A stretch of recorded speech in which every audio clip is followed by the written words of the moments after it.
abbiamo l'esigenza di concludere con l'intervento del compagno Atti Raffaele questi nostri lavori della mattinata, dandogli la parola a mezzogiorno, come da programma. Come si suol dire, moltiplicato, diviso, non ci sarebbero stati dentro tutti quelli che avevano chiesto di poter intervenire. Ci scusiamo ancora, sapendo che se qualcuno desidera può far avere alla Presidenza il proprio intervento scritto, che sarà sicuramente inserito agli atti, perché vogliamo raccogliere la testimonianza di tutti, anche se abbiamo, come si dice, un po' di fretta. Grazie, procediamo. I nomi dei cancellati, per favore. Ivana Fogo, D'Albrovo Luisa, Castellani Lorenzo, la compagna Albano di Venezia, il compagno Giacobbi, che l'aveva già fatto ieri sera, per cui come vedete insomma è anche un altro paio che ho scritto nella carta, dove dopo ho fotocopiato questa qui stamattina, e li ringraziamo. La Maria Rita Gentilin sta entrando. Se hai l'intervento pronto, le piogge diamo la parola. Secolo, un morto in... Perché in lista al numero 1 ci avevo messo la Ivana Fogo, che ha rinunciato, grazie Ivana, e la compagna Maria Rita Gentilin si allunga il passo, appena arrivata, tranquilla, e si prepari la compagna Nicoletta Biancardi.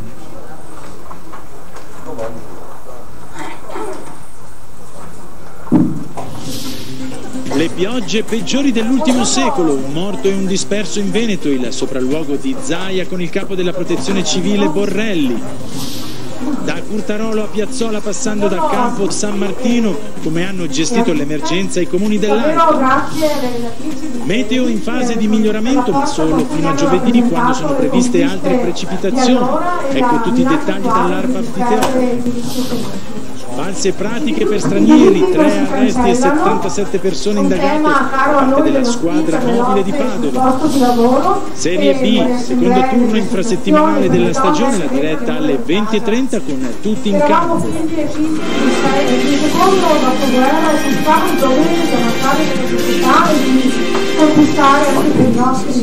Bentornati al consueto appuntamento con l'informazione, grazie per aver scelto il gruppo editoriale TV6.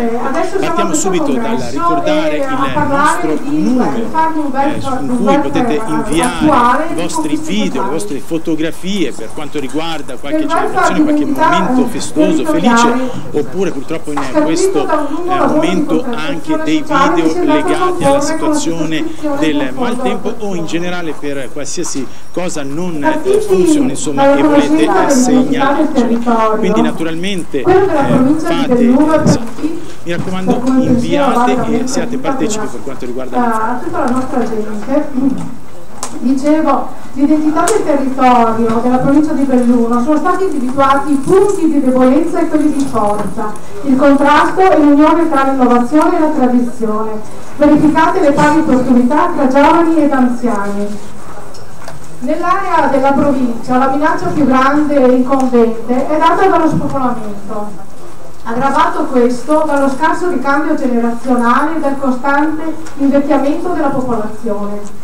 Attualmente noi siamo in 203.585 abitanti. La densità media della popolazione del 2018 è di 55,43 abitanti per chilometro quadrato, 5 volte inferiore ai 266,90 del territorio regionale, e mentre negli ultimi 50 anni la popolazione italiana è aumentata del 10% e quella veneta del 18%, la popolazione nella provincia di Belluno è diminuita del 5%. e anche nel primo quadrimestre di quest'anno esiste una tendenza negativa: 425 nati e 932 decessi. Il diradamento dei servizi essenziali, dal piccolo esercizio alimentare allo sportello bancario postale, dalla farmacia all'ambulatorio medico, e durante attività non sempre in grado di fronteggiare le esigenze, mettono ad una prova i residenti che li abitano. E così i paesi si spopolano e sono tristi, ma non sono meno costosi perché devono essere curati, raggiungibili e dotati di servizi. La mancanza di cittadini sul territorio fa sentire la difficoltà di instaurare relazioni e di condizioni di convivialità. Non basta il turismo pur consistente per evitare l'abbandono del paese. I paesi turistici hanno servizi dedicati ai turisti e non ai residenti. Finita la stagione cadono nel silenzio assoluto, non rimane nessuno, i costi degli affitti sono sproporzionati, mancano i negozi aperti, i trasporti pubblici si diradano. Tra l'altro, l'attrazione delle grandi aree urbane, di un nuovo modo di vivere, dei nuovi ambienti è un forte richiamo soprattutto per le nuove generazioni. Questo richiamo è avvertito dai ragazzi, maggiormente dalle ragazze che frequentano in misura maggiore le facoltà universitarie. Per seguire i corsi di laurea i bellunesi tutti devono uscire dalla provincia. Dunque, per mantenere le persone sul territorio necessita davvero di impostare le azioni politiche che fino ad ora hanno visto la gestione ordinaria e dare avvio a proposte con contenuti di straordinarietà.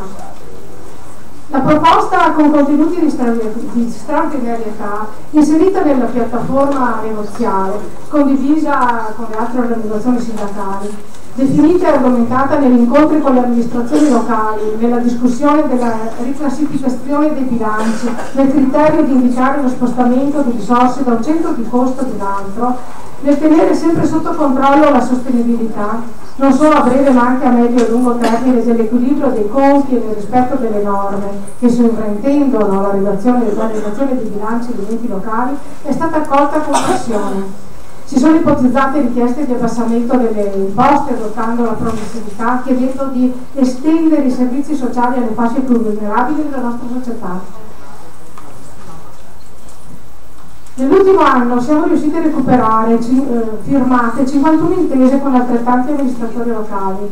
Questo ha favorito o addirittura determinato il proseguo dell'implementazione di strumenti che solamente nel lungo periodo potranno incidere nell'andamento delle curve demografiche, e ha fatto sì di arrivare alla firma dell'atto costitutivo di un comitato denominato Comitato Fondo Welfare Identità Territoriale, firmato dal Presidente della Provincia, da SPI, da CISL, dal Presidente della Conferenza dei Sindaci, dalla Diocesi, Confindustria, Consorzio DIMMA, Piave, Confarticinato, ASCOM, Appia e Confagricoltura.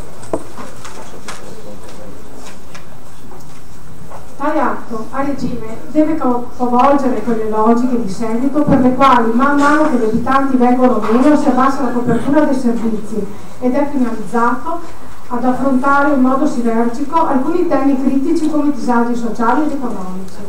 Attualmente lo spopolamento della provincia è il quinto risultato più negativo delle 110 province italiane. In 5 anni la provincia ha perso il 2% degli abitanti e il 5% nell'altra montagna, mentre nella provincia di Bolzano la popolazione cresce. Il tasso di imprenditorialità è molto contenuto, siamo in una fase di desertificazione imprenditoriale. I prestiti alle imprese sono crollati e il livello medio di indebitamento per imprese è molto basso, non si investe, gli istituti scolastici, solo il 15% dei comuni hanno una scuola secondaria di secondo grado. Dunque vivere in montagna comporta un minore accesso non solo ai servizi pubblici ma anche a quelli offerti ai privati.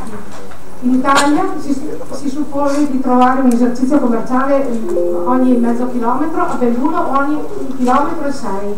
Farmacie una ogni 46 km contro il dato del paese, una ogni 14. Questi, anche i servizi bancari comunque, questi sono i diritti diversi delle genti del Bellunese. Per questo una negoziazione sociale può ricondurre ad una funzione integrativa e decidere le sinergie possibili al fine di rafforzare il welfare universale sia a livello locale che nazionale. Occorre garantire una gestione coerente del welfare contrattuale con le sue finalità sociali, superando le attuali modalità di utilizzo che molto spesso si riducono ad una erogazione di benefit anche grazie ad una normativa fiscale uniformante. Vi ringrazio.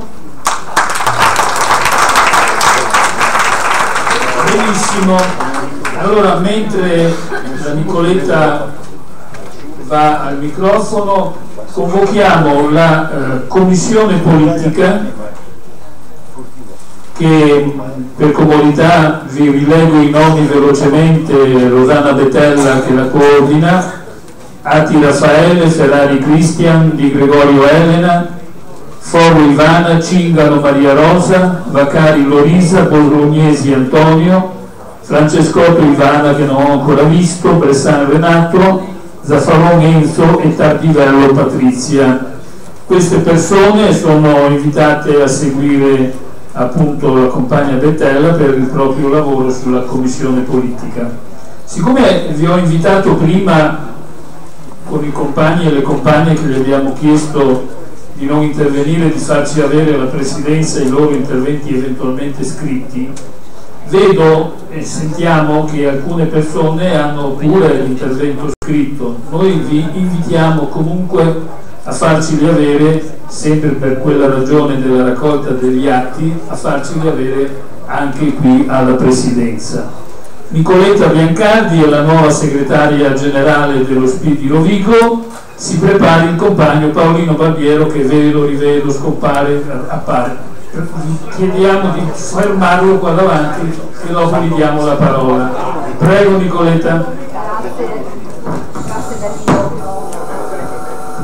Care compagne e cari compagni, un cordiale saluto a tutti.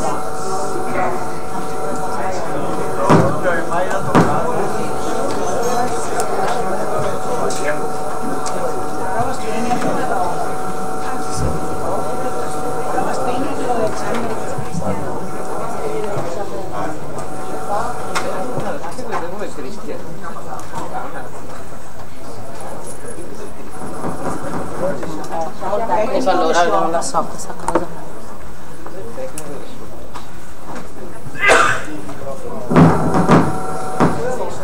No, magari questo se riesco ad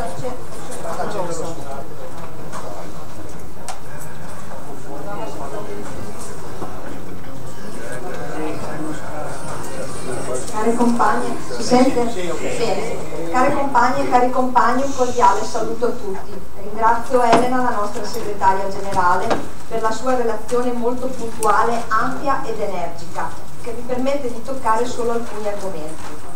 Il congresso dello SPI è un'occasione straordinaria di analisi, riflessione, proposte, programmazione aperto ai suggerimenti, alle idee emerse dai nostri iscritti nei diversi territori, ma anche dalle categorie degli attivi e dai nostri servizi. La fase pre-congressuale, non vi nascondo, sia stata per me un momento molto denso, impegnativo e altrettanto stimolante. Mi ha dato l'occasione di conoscere la categoria dello SPI al suo interno, vivendo nel territorio un'importante fase d'ascolto. Come SPI di Rovigo abbiamo svolto 63 assemblee in tutti i comuni polesani, comprese le frazioni, coinvolgendo 2.285 persone, pari quasi all'11% dei nostri iscritti. Abbiamo fatto 12 congressi di Lega, il tutto ricompreso in una cornice politica molto delicata. Ho cercato di portare nel quotidiano l'esperienza che ho maturato in questi anni nei servizi, in particolar modo all'Inca, lasciandone la direzione ad aprile di quest'anno, e anche come componente della segreteria della Camera del Lavoro di Rovigo, anni vissuti sempre con una visione piena della Confederazione. Ho scoperto una categoria assolutamente dinamica e aperta, che mi permette di spaziare in diversi ambiti. Seppur le assemblee siano state meno partecipate numericamente rispetto alla precedente consultazione congressuale, la nostra gente, se sollecitata, ha ancora voglia di contribuire alla discussione. Ci hanno rimproverato di andare nel territorio solo in occasioni come questa, e la scarsa affluenza numerica mi fa pensare che questo legame con la nostra base si sia affievolito, e sta a noi a ricostruirlo. I temi congressuali sono stati giudicati interessanti, ma non totalmente comprensibili, probabilmente per la mancanza di informazione costante attorno ad essi. ma soprattutto sono stati poco spesso oggetto di confronto e scambio reciproco con i nostri iscritti. I nostri iscritti ci chiedono di parlare, ma soprattutto di impegnarci per la promozione e la fruizione dei diritti quali il lavoro, su come contribuire a renderlo di qualità e stabile, sul fronte della tutela della salute, sull'istruzione, sulla previdenza, nelle politiche per la casa e nella tutela dell'ambiente. Ci trasmettono la loro preoccupazione per l'assenza nel dibattito politico generale della prospettiva di futuro per i giovani. I giovani sono stati trascurati dalla politica e non riescono a intravedere un futuro. Il lavoro svolto in questi anni, segnati da una crisi a tutto tondo e paradossalmente nuova, mi ha dato la possibilità di conoscere da vicino i bisogni di una società profondamente cambiata, bisogni spesso uguali o simili, inespressi, violati, inesigibili, che le persone vorrebbero vedere risolti individualmente e soprattutto velocemente, ma con qualità. Come organizzazione sindacale, a partire da ciò, dobbiamo interrogarci per intervenire al fine di imporre un cambiamento culturale che sia posto alla base di un nuovo modello di società, costruita sui valori della solidarietà, dell'uguaglianza e dell'universalità. La provincia di Rovigo a fine 2017 contava poco più di 238.500 abitanti, di cui quasi 60.000 con età superiore a 65 anni, quindi il 25% della popolazione. Siamo il territorio del Veneto che invecchia di più e con le pensioni mediamente più basse. Cala la presenza degli stranieri, che rappresentano il 7,7% della popolazione, in quanto il nostro territorio è meno appetibile rispetto al territorio, regionale, per mancanza di lavoro e mancanza di servizi. Aumentano i giovani che emigrano all'estero del nostro territorio e circa un terzo sono laureati. Il tasso dell'occupazione è il 62%, il dato peggiore del Veneto. Il Veneto ha una media del 66%. I disoccupati sono l'8,4%, la media veneta è 6,3% e la disoccupazione giovanile purtroppo si attesta al 41%. Anche questi dati segnano la marginalità del nostro territorio rispetto al resto del Veneto, nonostante la provincia di Rovigo possa rappresentare anche geograficamente una cerniera di collegamento tra altre importanti sviluppate regioni, come l'Emilia Romagna e la Lombardia. Accanto ad alcune eccellenze della provincia di Rovigo, come il distretto ittico, il distretto della giostra, nel settore primario, rimane comunque una debolezza complessiva che caratterizza l'economia polesana. Appare evidente come la politica locale in primis e le istituzioni non abbiano saputo creare il sistema per valorizzare le potenzialità del nostro territorio. La nostra categoria, lo SPI, assieme alla Confederazione, può svolgere un ruolo importante di stimolo, di proposta per favorire un migliore e più strutturato sviluppo economico e sociale della provincia di Rovigo, tenuto anche conto che la CGIL è rimasta l'unico attore sociale, mentre molte altre organizzazioni sindacali, datoriali e istituzioni hanno subito una riorganizzazione che sembra averne indebolito la capacità di rappresentare le peculiarità del Polesine. La nostra costante azione dovrà quindi svilupparsi attorno ai seguenti temi e seguenti direttrici: sanità, welfare locale e contrattazione sociale, migrazioni, istruzione, formazione e cultura, sviluppo sostenibile e ambiente, legalità, fisco e tassazione, salute e sicurezza nei luoghi di lavoro e servizi pubblici locali. Come fare? Ci possiamo muovere su due fronti, quello politico e quello organizzativo, partendo sicuramente dai documenti che già abbiamo, e mi riferisco al piano del lavoro che va aggiornato e la Carta dei diritti universali naturalmente. Sono documenti che vanno fatti vivere tra la nostra gente e anche con tutti gli attori sociali e istituzionali. Attorno ad essi va costruito il nostro confronto, la nostra discussione, ma soprattutto attraverso essi si potrà delineare quale sarà il nostro agire nei prossimi anni.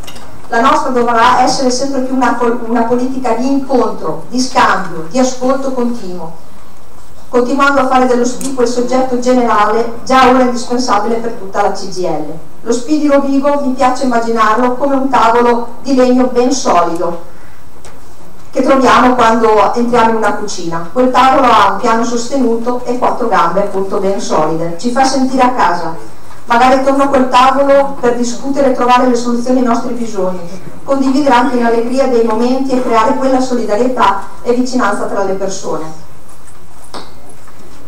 Le gambe sono così rappresentate. La prima sostiene la tutela individuale e la tutela collettiva. Entrambe sono importanti e assolutamente complementari. Dovremo, credo, soprattutto per Rovigo, cercare di specializzare e separare chi fa tutela individuale da chi fa tutela collettiva. Questo per rispondere efficacemente alle diverse questioni tecniche e di assistenza individuale, ma anche alle sollecitazioni di natura politica provenienti dai territori. La nostra sfida è anche far capire alle categorie stesse che la contrattazione sociale, integrando poi con la contrattazione naturalmente categoriale, ha l'obiettivo di continuare a tutelare nel territorio i diritti delle persone che rappresentiamo e difendiamo nei posti di lavoro. Una negoziazione sociale con regia confederale che oltre alla titolarità dello SPI abbia anche il coinvolgimento delle categorie ad oggi purtroppo distanti dal tema. Anche le modalità che dovremo sperimentare sono nuove, quella di scrivere le piattaforme, l'avete detto anche voi nei precedenti interventi, anche ieri, condividerle con i cittadini prima di presentarle e tornare dagli stessi per informarli di ciò che siamo riusciti ad ottenere o meno. Un percorso sicuramente faticoso ma importante anche in termini di rappresentanza e rappresentatività. Inoltre, per quanto riguarda Rovigo, vorremmo rafforzare la tutela individuale in sede provinciale con l'apertura di uno spazio dedicato soprattutto specialistico, indispensabile per promuovere i nuovi diritti. Sul territorio, inoltre, vorremmo aprire anche delle permanenze settimanali presso le case di riposo, partendo in via sperimentale dalla città di Rovigo. La seconda gamba invece del tavolo è rappresentata dalle nostre relazioni con gli attori interni, quindi mi riferisco ai servizi e alle categorie, ed esterni alle associazioni di volontariato sociale.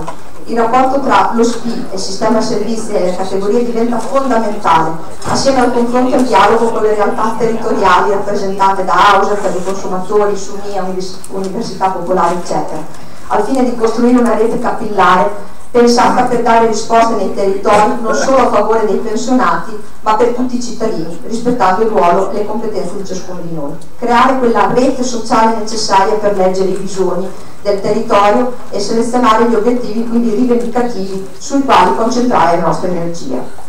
Per fare ciò e per dare seguito anche alle varie sollecitazioni che sono venute, che abbiamo ricevuto nelle assemblee, per orientare le persone ad ottenere le risposte giuste, pensiamo di aprire sempre in sede provinciale uno sportello sociale con una finalità di prima consulenza e guida al successivo espletamento delle richieste. Mi riferisco principalmente alla validazione di diritti e agevolazioni legate al reddito e alle condizioni socio-sanitarie. Inoltre mi piacerebbe far vivere con le categorie il progetto della continuità di iscrizione, portato avanti finora solo con il patronato INCA, facendo capire alle categorie stesse quanto sia importante contaminarci, magari essere presenti nei loro direttivi, come loro e nostri, per spiegare cosa facciamo e poter essere anche di supporto facendo assieme delle assemblee nei luoghi di lavoro su temi come la previdenza, il fisco e la sanità. La terza gamba, che cerco di sintetizzare, è la difesa e la promozione delle nostre radici, della cultura della solidarietà, dell'uguaglianza, della legalità e del ricordo vivo della nostra storia. C'è bisogno di mettere in atto una grande battaglia culturale e mi riferisco anche ai diritti civili, alle politiche di genere e alle migrazioni. La quarta gamba riguarda le politiche del benessere e qui dentro ci metterei anche uno spazio dedicato a quei progetti solidali, magari mirati, cercando di coinvolgere anche i giovani. Noi abbiamo bisogno di stare con i giovani e di trasmettere anche ai giovani cosa facciamo. Naturalmente resta il piano del tavolo. Cosa mettiamo sul piano del tavolo? Io metterei la formazione e il tesseramento sicuramente, ma lascerei anche lo spazio a tutti gli ingredienti che ogni compagna e compagno vorranno portare e vorranno condividere. Lo SPI deve quindi perseguire, crescere e consolidare l'azione di radicamento sul territorio attraverso le leghe. Il territorio diventa il luogo centrale della nostra azione politica, dove far confluire le nostre energie e le nostre azioni, e le leghe assumono sempre di più un alto valore strategico. La geografia sociale, figlia di questi tempi di crisi economica, ha generato nuovi bisogni e il nostro ruolo è quello di fornire supporto alle persone che lo testimoniano. Le sfide quindi sono molteplici, sono difficili, ma noi le dobbiamo assolutamente affrontare. È urgente quindi un nuovo contratto sociale e la CGIL non può non essere protagonista di questo difficile ma ineludibile processo, strettamente collegato all'efficacia e al profilo del suo ruolo futuro e della sua rappresentatività. Tutto ciò deve avvenire con la partecipazione quotidiana, informata ed organizzata sul territorio, capace di coniugare i diritti e le libertà individuali con i diritti e le libertà di carattere generale. Per noi significa maggior confederalità sul territorio, affrontando il valore delle relazioni necessarie tra i livelli verticali ed orizzontali, consapevoli che diversamente verrà indebolita la contrattazione. Si può ricostruire dal basso qualsiasi tipo di risposta al grande bisogno di welfare, attraverso l'integrazione delle nostre politiche, della nostra professionalità, delle relazioni e delle conoscenze. Il compito è arduo, compagni, ma lo spirito vivo è pronto.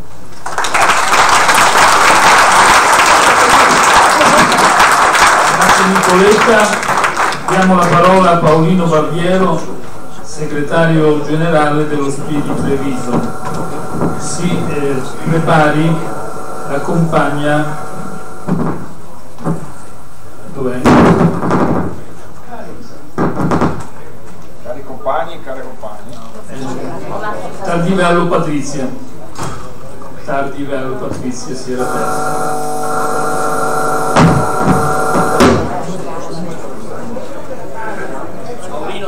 Prova a spostarlo. No, ma è un problema tecnico. Io parlo anche senza. Allora, il congresso,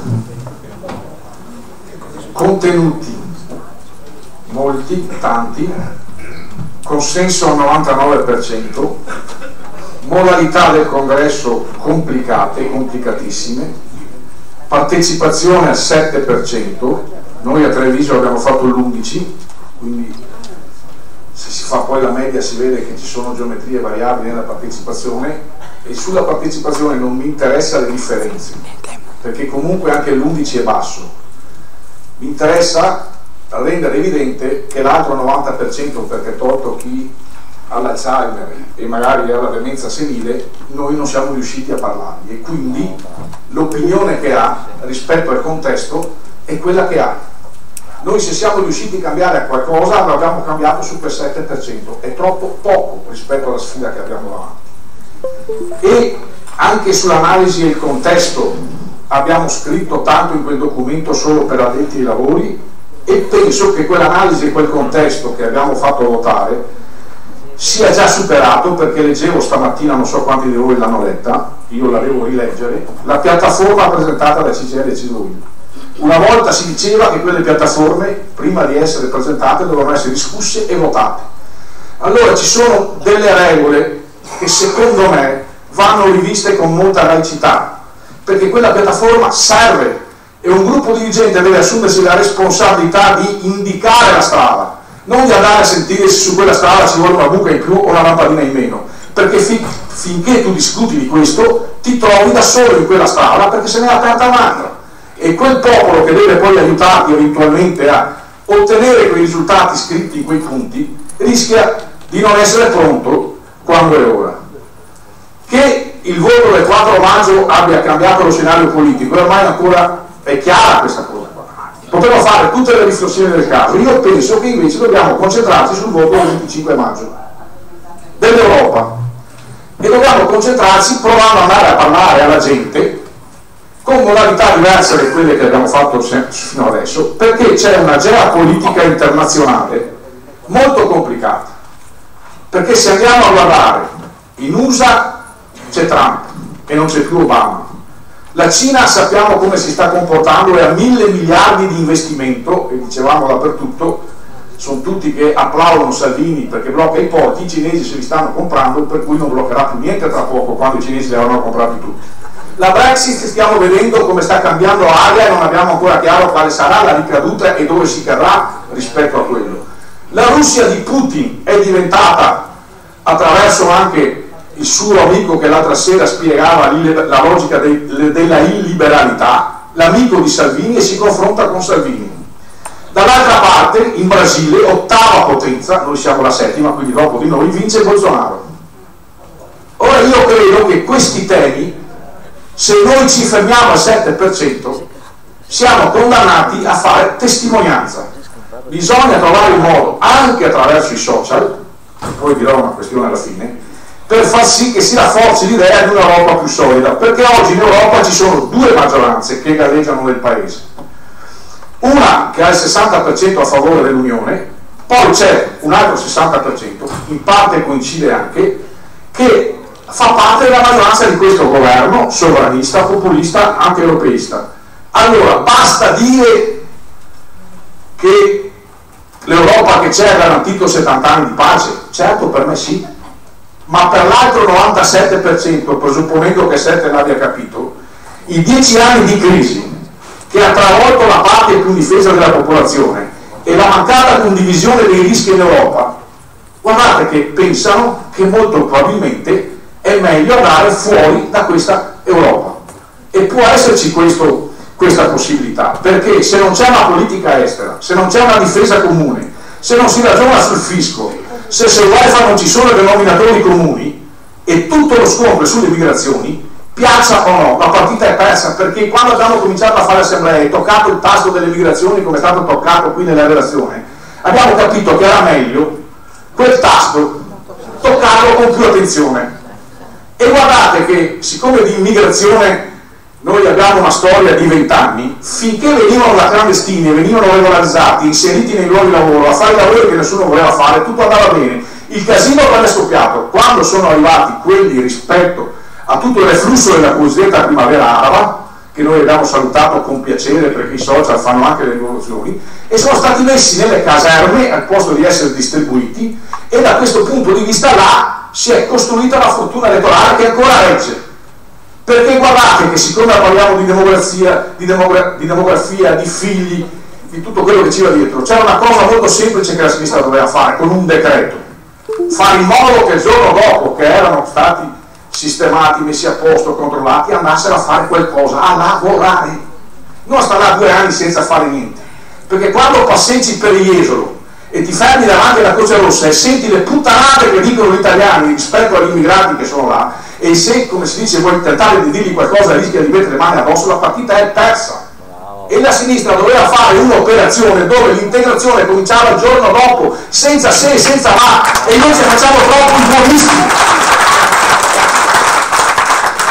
Poi potrei anche soffermarmi sul fatto che, come si dice, la religione musulmana non è che aiuta i processi di integrazione, visto che qui ieri abbiamo discusso molto delle conquiste che le donne hanno fatto negli anni 70, e bisognerebbe che cominciassimo a dire che le donne degli immigrati devono avere il rispetto e i diritti che ci sono qui e non il rispetto e i non diritti che non hanno nel loro paese, musulmani o no, se no non ne usciamo, se no loro avranno il consenso. Io credo che appunto, penso che questi siano valori della sinistra, perché se parli di integrazione la devi fare mettendo in ordine il fatto che non vieni qui pensando che tutti i diritti sono per te, ma c'è una colonna di doveri che se tu li impari bene alla fine poi pretendi i tuoi diritti e la società insieme fa sì che questi li porti a casa. Chi ha colto il disagio sociale può ricomporre o entrare in rotta di collisione. Guardate che la grammatica della guerra, così la definivano stamattina, di questo governo è contro l'istituzione europea, contro i mercati finanziari. Sull'istituzione europea la possono smenare, ma sui mercati finanziari si decidono di metterci sotto. Per adesso ci tengono con la soglia dei 300, ma ci mettono 2 minuti. Il punto vero è che l'Italia è una boccia che se casca fa cascare tanti altri birilli, quindi abbiamo questa fortuna, mettiamola così.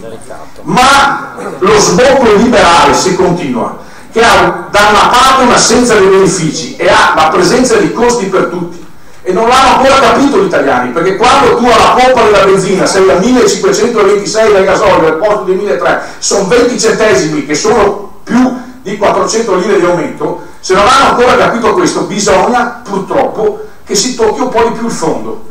E da questo punto di vista quello che dico io è: se c'è una priorità di CGIL e CISL e non c'è il tavolo, perché se non c'è il confronto non abbiamo uno scontro?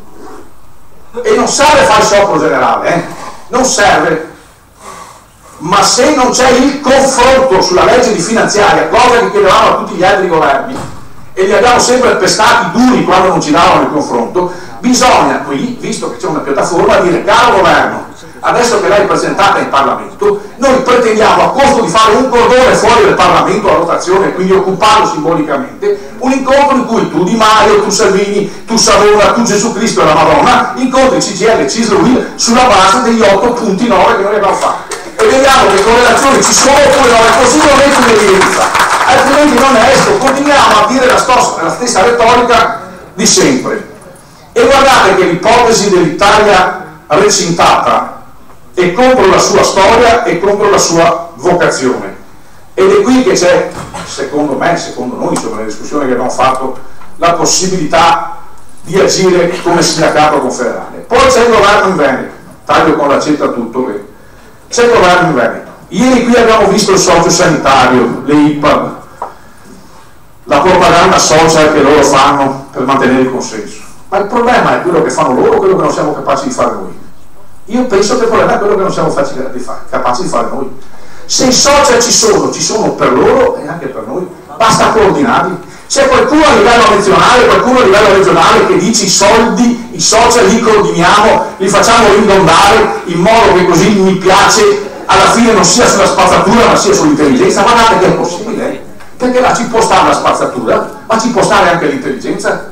Il punto vero è che l'intelligenza bisogna metterla dentro una filiera, non ognuno per conto suo. E qui viene difficile, forse facciamo tanti corsi, ma dovremmo fare anche un corso su queste cose qua con chi ne sa più di noi. E da questo punto di vista, se faccio propaganda social dentro la logica di filiera, è chiaro che poi forse quel 7% potrà implementarsi e quindi il coinvolgimento diretto nel territorio e nei luoghi di lavoro. Ma allora, rispetto al governo del Veneto, rispetto alle tante cose che noi abbiamo evidenziato e anche fatto delle proposte, perché non si fa un manifesto semplice che ci sta su una vela di 10 punti e quel manifesto lo utilizziamo per fare le assemblee non nei territori come fanno i pensionati, ma nei luoghi di lavoro, perché nei luoghi di lavoro, per quello che ho visto io, si va ancora a fare assemblee sullo schema classico riferito al contratto e alla contrattazione e non a tutto il resto che la Confederazione agisce e gestisce. E questa è l'altra sfida. E sul piano sociosanitario e sulle IPAB ieri hanno detto un po' di cose, ma anche qui guardate che è molto semplice. Continuiamo a dire che ci sono 1000 posti letto, no, 10.000 posti letto freddi, cioè che devi pagare la quota intera, o continuiamo a dire metti risorse in più per quello che puoi e per quello che non puoi, l'impegnativa al posto di 49,56 la fai 45,50 e con quello che avanzi vai a coprire il restante delle impegnative e tutti quelli della retta pagheranno €1 in più e quindi pagherà €1 in più chi oggi ha già l'impegnativa, ma pagherà €40 in meno chi oggi non ha l'impegnativa. Basta fare due conti, viva Dio, è la matematica. E se facciamo queste operazioni, siccome noi le case del riposo, avete visto io il direttore, le abbiamo tarmate tutte e 54, pubbliche e private, e scopriamo che poi sulla retta, piena o parziale, quando vai a fare la deduzione, c'è una deduzione che ha 350 variabili, tanto sono le case di riposo, dal 10% di deduzione al 60% di deduzione, ma viva Dio, li diciamo alla Regione che a questo punto basta che faccia una norma come l'Emilia Romagna, perché l'abbiamo vista, non costa un cazzo, non serve l'autonomia, la possono fare in 3 minuti. E se non è così andiamo tutti fuori dalla Regione dove abita la Manzanini, dove abita Mantovani, andiamo su macchina. Cioè bisogna fare forme di protesta che sono eclatanti, che impegnano poco e che ti chiamano tutti i giornalisti dietro, perché funziona così. Perché dopo quello che sta succedendo, vedo Salvini che parla dal balcone di so quale paese del mondo e dice 3 cose molto semplici, ribadisce la Fornero, la flex tax e le cose che dicono da sempre, mettono sottotono il contrasto politico che c'è, perché se il contrasto politico viene dal senatore che si chiama Renzi e non fa un'operazione di partito nel suo insieme, di opposizione nel suo insieme, che ha un indirizzo chiaro, ognuno parla a modo proprio rispetto alle posizioni che ha, non andiamo da nessuna parte. Dico questo perché se non ci diamo una cornice noi non ne usciamo. E sulla contrattazione sociale ogni territorio fa la sua. Io ho visto Treviso, abbiamo riempito tutti i puntini, poi si discute molto se è di qualità, se non è qualità. Io so che tutti i 95 comuni ci rispettano, con alcuni facciamo accordi importanti, con altri no, finisco, però penso che a livello regionale, visto lo SPI, il congresso, la coesione che c'è, i nuovi gruppi dirigenti, devono porsi un obiettivo. Si va in regione e gli si dice: questa è la nostra cornice unitaria di CGIL, la scriviamo già prima, gliela mandiamo, di confronto e quindi di programmazione sui vari temi, in cui c'è un tavolo. non che ogni volta devi andare, diventa istituzionale. Proviamo a scriverlo, chiederlo a Cislo Will se ci stanno e mandarlo là, e se ci dicono di no lo facciamo girare su tutti i social che ci hanno detto di no, spiegando che quel tavolo invece può risolvere tutta una serie di questioni che spesso restano là. Facciamolo! Cioè bisogna avere anche la capacità di innovare nell'ambito del nostro agire. L'ultima questione, perché ho letto la lettera di Susanna Camusso, quindi mi prendo 2 minuti, che passino il tempo me li prendo. Un congresso, queste sono le parole che devono farci ragionare. Un congresso con un documento che ha messo fine ai danni prodotti dai congressi del 2010 e 2014. Io sono d'accordo che questo congresso ha messo a posto i danni, però bisogna anche, come si dice, capire quali sono i danni che sono stati fatti, chi li ha fatti, perché questi danni sono frutto di un dualismo tra Camusso e Landini. Forse qualcuno potrebbe prendersela con me, perché io stavo prima in FIOM e poi in CGIL ed ero in minoranza, perché rappresentavo la CGIL che era maggioranza, e non dimentico i comportamenti. Non li dimentico, perché poi se uno cambia e viene folgorato sulla via di Damasco e il figlio al povero torna a casa, io sono contento, ma bisogna essere sicuri, perché se il figlio al povero dove tira bidoni, errare umano est, ma perseverare è diabolico. Quindi bisogna che ci siano, come si dice, atti scritti come quando si fa il contratto di governo, se si vuole avere la fiducia. Possiamo parlare così, visto che io sui social non scrivo, leggo solo, ma non scrivo niente sui social, e mi dicono che questa è la sede, esprimo le mie preoccupazioni, ma le esprimo non perché voglio, come si dice, rompere quello che si sta costruendo, ma tentando di costruirlo in modo più corretto possibile se ci sono delle fragilità. E allora, siccome c'è questo dualismo da dove è nato? Dalle differenze che c'erano sugli assetti contrattuali e sulla rappresentanza, dalle differenze che c'erano sui contratti e sul welfare, sulla previdenza, sulla salute, sui bonus una tantum, dove le categorie che lo hanno fatto prima erano additate come nemiche dei lavoratori, dopodiché si è sottoscritto un contratto a costo zero, dove c'è peggio di quello che è stato fatto prima, e allora un'autocritica gliela chiediamo e la facciamo con serenità per trovare il denominatore comune senza se e senza ma. Bene, detto questo, c'è il pezzo della bilateralità su cui si deve chiudere la partita, c'è il pezzo dei pensionati nelle categorie che era scritto in quei congressi, quindi è superato, non c'è più, si firma in calce col sangue che i pensionati sono una grande confederazione, deve restare tale e deve assieme alla confederazione delle categorie fare quelle cose che sentivo prima, e se chi non lo fa si cambia. La coalizione sociale c'è ancora, no, visto che si parla di autonomia? Quale autonomia? La coalizione sociale stava dentro l'autonomia? No, non stava dentro l'autonomia, dal mio punto di vista. Poi se mi spiegano che non è così, posso anche comprenderle. La categoria indipendente è una cosa che c'è ancora o no? O domani mattina lo SPI può decidere di diventare indipendente perché non gli piace l'allenatore? E uso lo schema dell'allenatore per chiudere il mio ragionamento, per dire, guardate, che siccome il ragionamento fatto nel direttivo, perché è scritto, dice Landini e la squadra, quindi allenatore e segreteria già prefissata, state attenti che poi lo spogliatoio è più largo di quel gruppo là, e se spogliatoio fate assim, ce n'è per tutti, per tutte le partite, e poi anche quelli che nel nostro congresso a Treviso, perché l'hanno mandato là e non per caso, tutti quanti sono andati attorno a Landini, compreso il sottoscritto, perché il suo ragionamento nella pratica è da condividere. Però uno che lo sente per primo sente il ragionamento, uno che sa la storia, quello che ha vissuto, cioè fidarsi è bene, non fidarsi è meglio. E allora dentro a questo ragionamento, per fare questo, io penso che noi dobbiamo creare una condizione dove nei 2 mesi che sono davanti si ragioni su allenatore e squadra, non sulle cose che ci sono già e restano e su chi va via e chi arriva, ma sul contesto complessivo, dove ci siano i pesi e i contrappesi in un'organizzazione complessa come la nostra, con più di 5 milioni di iscritti, perché se non c'hai i pesi e i contrappesi non vai da nessuna parte rispetto anche ai danni che abbiamo fatto in questi ultimi 2 anni, perché qualcuno che si inventa qualcosa per partito quello lo puoi sempre trovare. Dal congresso nessuna organizzazione, nessuna innovazione organizzativa, dalla conferenza di organizzazione confusione. Allora se è così, anche qui, visto i discorsi che abbiamo fatto e abbiamo scritto tutte le relazioni, cominciamo a dire quali sono le cose che possiamo cominciare a fare. Io ne dico alcune, ma non sono quelle che possono essere quelle giuste, non la verità, ma il punto vero è che devo cambiare la situazione attuale. Finisco. Mettere insieme risorse e ridondanze.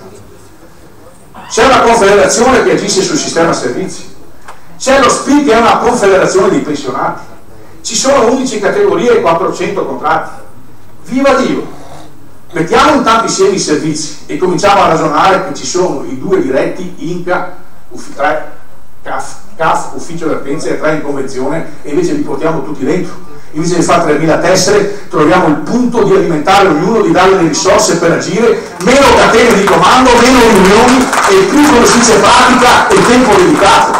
E se al posto di 11 categorie ne avessimo 4, pensate a quanti congressi in meno avremmo fatto e a quanto tempo in più avremmo dedicato a stare nel territorio e a quante risorse in meno abbiamo fatto. Sono pochi 4, sono 5, ma guardate che ce la possiamo fare, perché io vengo da una storia dove ho cominciato in Filcea e la Filcea ha assorbito l'FNLE e assieme alla Filtea hanno fatto la FICET, ma non è morto nessuno, e quella categoria e le altre 2 categorie sono riuscite a stare più presenti nel territorio. Bene, se è così, è un problema mettere insieme la FIOM, l'edilizia, le altre categorie dell'industria e al settore dell'industria, commercio, artigianato, e alla fine non hai più 3 sindacalisti che vanno sullo stesso posto a seguire la filiera e poi litigano su chi deve seguire questa roba qua. Questa è l'innovazione, e potrei fare tutta una serie di eventi. Allora, l'innovazione arriva dal nazionale? No. L'innovazione può partire dal regionale con le province? Sì.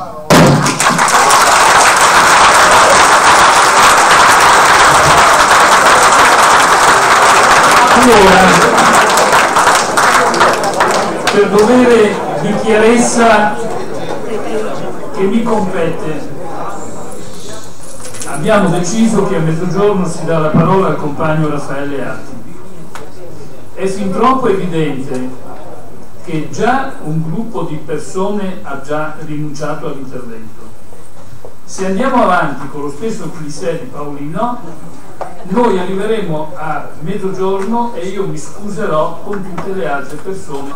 Serva però questo mio richiamo per tutti coloro i quali, è vero, adesso gli darò la parola. Tra l'altro la compagna Tardivello Patrizia non interviene adesso perché è impegnata in commissione politica.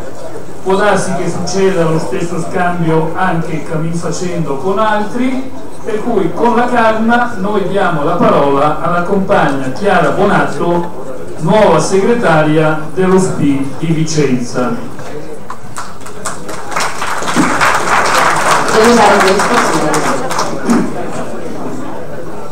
Una cosa solo volevo dire a Paolino, che è veramente vera, perché io la fusione della FICTEM, la nascita della FICTEM l'ho vissuta in prima persona, perché io arrivo da quella categoria e Vicenza è stata la prima a farlo. È vero, l'innovazione arriva e deve arrivare dai territori per essere veramente condivisa e non caduta dall'alta. Adesso vengo alla mia relazione. Io sono da 10 giorni la segretaria dello SPI di Vicenza e, come vi dicevo, arrivo da un mondo diverso, che è quello degli attivi, e il mondo dello SPI è un mondo che non conoscevo e che ho imparato a conoscere grazie all'aiuto prezioso di compagni e compagni. Lo SPI è una grande categoria, la più grande della CGIL, a Vicenza conta 25.000 iscritti e anche quest'anno ha dei buonissimi dati di tesseramento, ma è una grandissima categoria non per frutto del caso. È una grande categoria perché aiuta, tutela e protegge i suoi iscritti e chi rappresenta, che nello SPI si riconoscono grazie alla tutela collettiva e individuale che il sindacato offre loro. L'identità è la coscienza della propria forza ed efficacia, e solo una categoria che ha una forte coscienza di sé può essere veramente confederale e quindi utile a tutta la CGIL. Abbiamo l'obbligo e il diritto al rispetto che è dovuto ai tanti compagni che, anche se in pensione, hanno deciso di aiutarci tenendo aperte le sedi e dando un fondamentale contribuito all'accoglienza di chi si avvicina a noi. Però il ruolo dello SPI non si può ridurre a questo. Abbiamo una grossa responsabilità nei confronti dei nostri iscritti e dei nostri pensionati. Fondamentale, lo diceva ieri benissimo l'intervento di Anna Bilato, è la nostra collaborazione con i servizi, con tutti i servizi, che però è inutile negarlo, si trova in un momento, in una Vicenza, di reale difficoltà strutturale ed organizzativa, che solo l'estrema professionalità di chi ci lavora riesce ad arginare. perché credo però che questa difficoltà sia dovuta ad un motivo, almeno a Vicenza, il fatto che la CGIL non ha mai fatto una precisa scelta su che cosa vuole essere, come se esistesse un'insanabile dicotomia tra il fare politica, essere presenti nelle fabbriche e l'offrire quei servizi essenziali per il benessere di chi rappresentiamo. Una buona parte degli iscritti nostri, ma anche degli attivi, arrivano dai servizi, bisogna rendersene conto. Questo non esclude il lavoro politico, ma credo sia opportuno dare loro le opportune e necessarie risorse.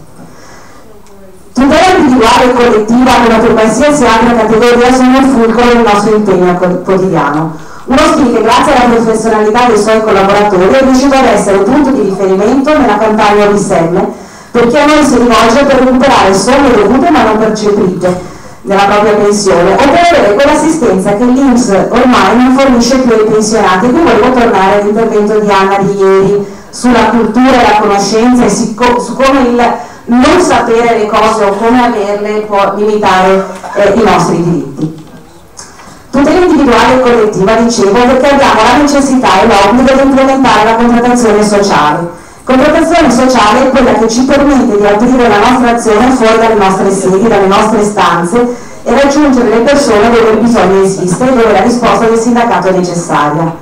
Fondamentale proprio che questo possa accadere è la collaborazione con tutta la CGIL, con i confederali e con le categorie che sul territorio insistono, perché una contrattazione, per essere tale, deve nascere dal basso, dove i bisogni esistono, e al territorio deve tornare con la validazione e l'approvazione degli accordi, cosa molto difficile da fare se non c'è il sostegno della Confederazione e delle categorie degli attivi.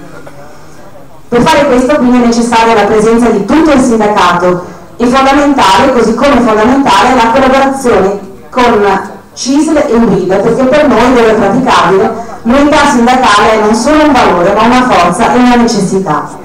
Veniamo al congresso. A Vicenza sono state fatte 52 assemblee di base con una partecipazione che è stata veramente altalenante, però bassa. Abbiamo raggiunto neanche il 5% dei nostri iscritti. Il dato positivo è che nei nostri congressi di Lega è emerso un gruppo dirigente nuovo. Su 15 segretari di Lega, 5 sono nuovi, 10 sono stati riconfermati, ma quello che ci tengo a dire è che su 15 segretari di Lega, lo SPI di Vicenza ha 9 segretarie di Lega donne e ogni organismo dirigente dello SPI di Vicenza ha al suo interno più del 60% di presenza femminile, a dimostrazione che le donne ci sono, basta volerle vedere e cercare. La realtà dei vari congressi ci rimanda una discussione qualitativamente buona, ma quantitativamente, come diceva anche Paolino, assolutamente scarsa, e quindi forse dovremo anche ripensare a come le nostre parole arrivano, a quale è la nostra azione nel territorio e come riuscire ad incrociare e a interessare le persone, perché a volte mi pare ci sia un certo distacco tra quelle che sono le nostre lavorazioni e la realtà delle persone. Imprescindibile quindi per la CGIL e per lo SPI aprirsi ad essere presente sul territorio. Su quest'ultimo punto credo sia fondamentale parlare alle persone, iscritti non, perché la narrazione imperante in questo paese non è certamente la nostra, perché abbiamo il dovere di far sentire la nostra presenza nel territorio, perché questo strisciante fascismo rischia di infettare anche la nostra gente. E guardate, nelle assemblee e anche nei congressi noi abbiamo parlato di immigrazione. Le reazioni non sono state esattamente quelle che potevamo sperare, ma credo bisogna continuare a farlo. Lo SPI a Vicenza ha fatto nascere il Dipartimento Storia e Memoria, di cui si occuperà Moreno Biolcati. Per continuare il lavoro nelle scuole, Vicenza sta facendo un grosso progetto con alcune scuole della città sull'educazione alla legalità e sui campi della legalità, utilizzati anche nell'alternanza scuola-lavoro come competenze di cittadinanza. Le scuole di Vicenza sono state ad Erbea e a Campolongo quest'anno, e volevo cogliere l'occasione per ringraziare i compagni di Verona e di Venezia per l'aiuto che ci hanno dato. Ma oltre a questo dobbiamo anche tornare a parlare dei nostri temi, usare questi temi di memoria e legalità per parlare alla nostra gente. Può sembrare un obiettivo pretenzioso, ma anche il fare cultura deve essere un nostro obiettivo. Che quello che abbiamo davanti sia un governo liberticida lo si riconosce tra le molte altre cose anche dall'attacco fatto alle donne. Il decreto Pillon, e ricordo che anche lo SPI sarà in piazza di Vicenza il 10 di novembre, il decreto Pillon diceva le esternazioni, le mozioni anti-aborto del Consiglio Comunale di Verona danno il conto di una strisciante cultura maschilista e violenta che attacca le donne nei loro diritti fondamentali. Chi è in questa sala ha combattuto in prima persona perché alle donne venissero riconosciuti quei diritti che, pur essendo fondamento della nostra Costituzione, alle donne sono stati riconosciuti solo in tempi recenti. Il tentativo di riportarci ad un oscuro passato quanto mai presente richiede fermo il nostro impegno. E una cosa voglio dirvi, credo, i diritti delle donne, la conquista, la libertà delle donne deve partire dalle donne, non può essere imposta. Il cambiamento che deve essere fatto, come è successo in Italia, come è successo con il movimento femminista, funziona solo se sono per prime le donne a crederci. Il coordinamento donne ancora di più deve essere un punto anche all'interno della nostra organizzazione, perché i temi della parità e dell'uguaglianza siano in prima fila. E quindi non solo tenere alta l'attenzione su molestie e violenza, ma anche fare una reale politica di promozione delle compagne che ci sono, hanno voglia di impegnarsi, ma una parte dell'organizzazione non le vuole vedere.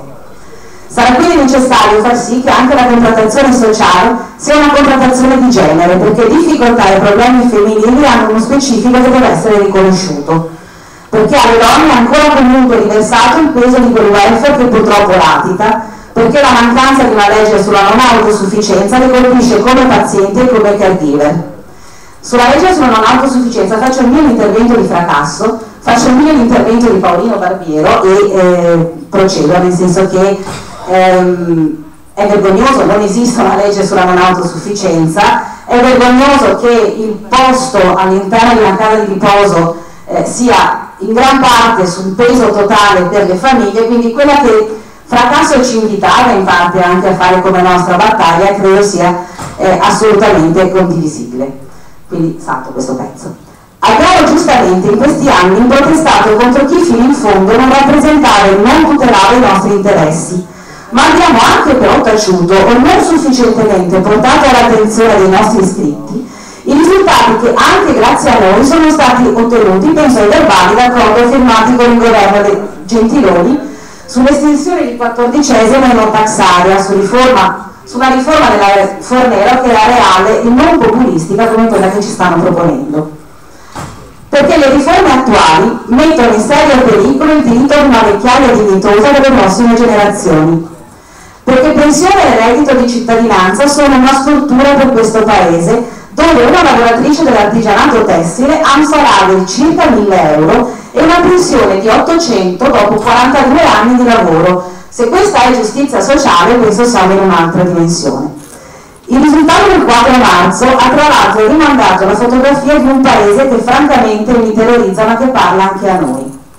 Dobbiamo con forza avere un linguaggio diverso, il silenzio è colpevole quanto le parole e purtroppo il nostro silenzio in questi mesi è stato per alcuni versi assolutamente assordante.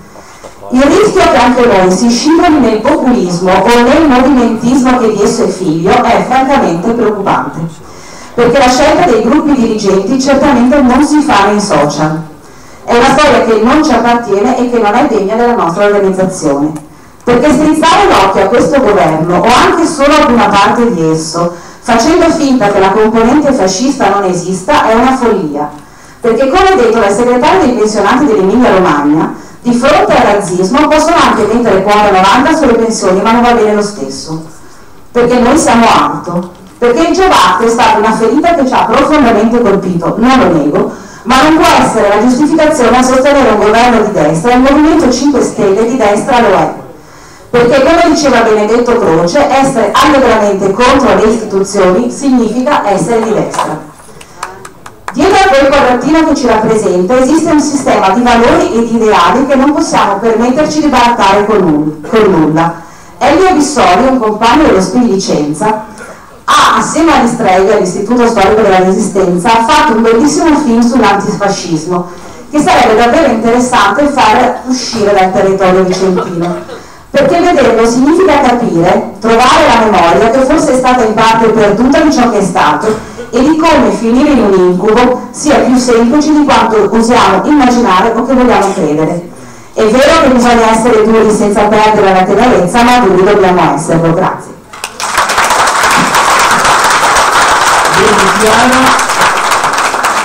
Scavalchiamo il compagno Daniele Tronco, che continua a essere impegnato nel lavoro della commissione elettorale. Diamo la parola a Di Girolamo Giuseppe dello SPI di Verona. Si prepara il compagno Rocco Campa. Buongiorno a tutti. Guardate, anch'io voglio evidenziare una questione, cioè come è partita la nostra fase precongressuale. Credo che sia stato molto positivo per come l'abbiamo iniziata, nel senso che ha dato la possibilità di coinvolgere tutto il nostro quadro attivo, quindi non solo il gruppo dirigente, ma diciamo anche tutti i collaboratori, recapitisti, volontari, quindi vuol dire c'è stato un forte coinvolgimento da questo punto di vista ed è stata anche valorizzata l'unità di tutto lo SPI da questo aspetto, quindi indubbiamente è stato importante. Però devo dire che poi, strada facendo, lungo il percorso, la questione è andata un po' superata, nel senso che c'è stata una divaricazione, veniva prima riportata anche da Paolino, nel senso che il 4 marzo indubbiamente ha posto la gente da un altro punto di vista, cioè le elezioni di questo governo che è arrivato, ha aperto una fase politica molto difficile e delicata, e quindi vuol dire è cambiato tutto. Le nostre tesi sono passate in secondo piano, perché questa è la verità, dobbiamo dircelo, perché altrimenti continuiamo su una strada che non solo che è tutta nostra, che è tutta interna all'organizzazione, ma che non ci porta da nessuna parte. Nel frattempo appunto c'è stato consegnato un Parlamento di sconosciuti. Noi ieri abbiamo visto la vera storia di persone formate non solo dalla vita, ma anche da scuole politiche che c'erano, che non esistono più, cioè c'è uno spessore politico molto alto. Oggi sappiamo, insomma, abbiamo persone che vengono proiettate in Parlamento senza un minimo di cultura politica proprio da questo punto di vista. Tanto è vero che ha dato la fiducia al governo più a destra del dopoguerra. Credo che questo sia che ha portato e che porta ad una regressione culturale senza fine.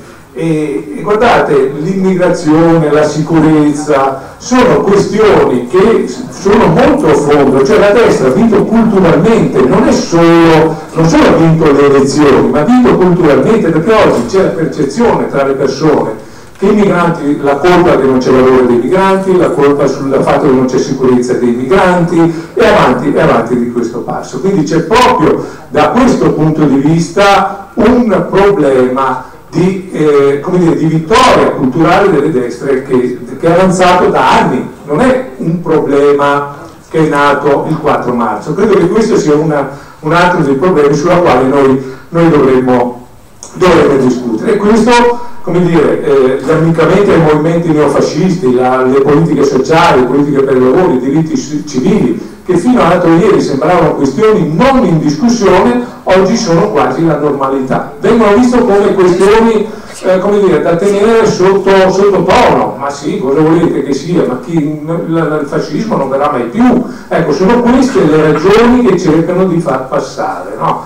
Intanto poi la mia provincia, quella di Verona, non brilla molto, devo dire, sui diritti civili. Veniva ricordata ieri non solo la questione delle aggressioni omofobe nei confronti delle coppie gay, che c'è stato in più occasioni quest'estate, ma anche per la grave e strumentale presa di posizione contro la legge 194, che è stata votata appunto dal Consiglio Comunale, dichiarando Verona città a favore della vita. Io sapevo che era una città a favore del vino, ma della vita sinceramente mi è nuova, insomma, da questo. Appunto, chi è contro a quella questione? Ecco, devo dire che per fortuna la reazione delle donne non si è fatta attendere con la bella manifestazione che c'è stata sabato e che ha attraversato l'intera città. Il bello di questa manifestazione che aveva attestato che non solo c'era lo storico movimento femminista, ma c'erano tantissimi giovani, tantissimi uomini e tantissimi giovani. Questo è stato il punto caratteriale di quella manifestazione che appunto ha attraversato l'intera città, e credo che sia stata una bella risposta da dare a quella bruttissima vicenda. Ora, dicevo che il clima intorno a noi è diventato preoccupante, lo ricordava prima anche Paolino, crollano i ponti, si costruiscono muri, si chiudono i porti, come se questo risolvesse i problemi dell'immigrazione. Guardate che i problemi dell'immigrazione non è un problema di oggi, è un problema secolare, non sono mai stati risolti con i recinti o con i muri, perché chiudi un muro, alzi un muro, vengono trovate altre strade, altri modi, sempre peggiori magari per chi è costretto a scappare, sempre più ricattabili, sempre con più miseria, ma non di certo si risolve il problema in questo modo. Io credo che appunto sia a rischio la pace, perché le promesse che sono state fatte a questo governo sono false e infondate. Sono in discussione la perdita della possibilità di spesa, la conseguenza quindi di tutta la manovra che sta avanzando, che tra l'altro noi non conosciamo ancora. C'è questa manovra che continua a cambiare, è scritta con la matita. Ad oggi non sappiamo ancora cosa realmente andrà in Parlamento. L'unica cosa certa che sappiamo è che la conseguenza sarà meno servizi sanitari, meno scuole, meno servizi sociali. Di questo, guardate, ne abbiamo certezza. Allora, altro che manovra del popolo, questo sarà un bel regalo per i ricchi, perché appunto sull'evasione fiscale che riprenderà, sulle questioni del fisco, eccetera, eccetera. Taglio per una questione di tempo. Ecco, io credo che sia importante, e purtroppo devo dire da una parte bene, perché il fatto che abbiamo adesso una piattaforma da presentare vuol dire anche però che c'è una debolezza nelle nostre tesi, indubbiamente da questo punto di vista. Quindi bene, anche perché dobbiamo con questa piattaforma incalzare il governo, perché guardate che la disintermediazione non è scomparsa, anzi questo governo ne fa a sua volta un punto importante, e credo che noi non possiamo pensare di essere subalterni a questo quadro politico. Noi siamo il sindacato, dobbiamo far valere le nostre proposte e non ci spaventa neanche tornare nelle piazze. Io credo che questo sia l'altro punto. Noi dobbiamo riprendere a mobilitarci, lottare, non possiamo avere paura, perché guardate, io temo che ci sia anche un po' di paura da parte nostra, perché con la questione che questo governo ha fatto, della riforma Fornero un suo punto, almeno a parole, che vuole superare la riforma Fornero e che vuole portare avanti altre questioni, sembra quasi che noi, abbiamo paura di incazzarli e quindi ad andare in piazza, mentre invece dobbiamo dimostrare che non è così.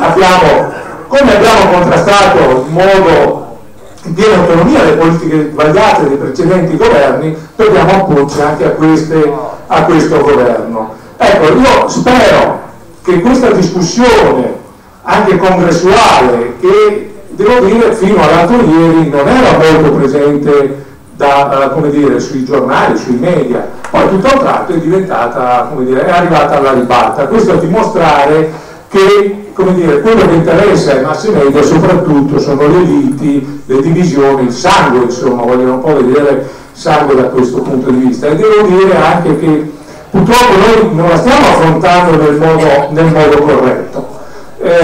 Io ho un timore, cioè che ad oggi questa discussione, invece di superare quei momenti di divisione di cui abbiamo fortemente bisogno, e quindi abbiamo bisogno di una CGIL sempre più unita, invece credo che questo modo di affrontare le cose purtroppo ci porti in una strada che è di separatezza. Credo che ad oggi questo è quello che si prospetta all'orizzonte. Speriamo che questa tifoseria da stadio, queste divisioni che ci sono al nostro interno riescano a rientrare come nostra tradizione. Speriamo di riuscire a riportarle in una discussione di merito e quindi a riportare una CGIL unita. Anche perché, guardate, ormai è conclamata una cosa: la nostra base sceglie cosa votare a prescindere da noi. Credo che questo sia l'altro elemento importante che deve farci riflettere. E guardate che l'altro dato è che purtroppo gli orientamenti politici della nostra gente nel voto non tengono più conto di alcune questioni, cioè la resistenza, la Costituzione, il lavoro, sembra non essere più l'identità di questo Paese.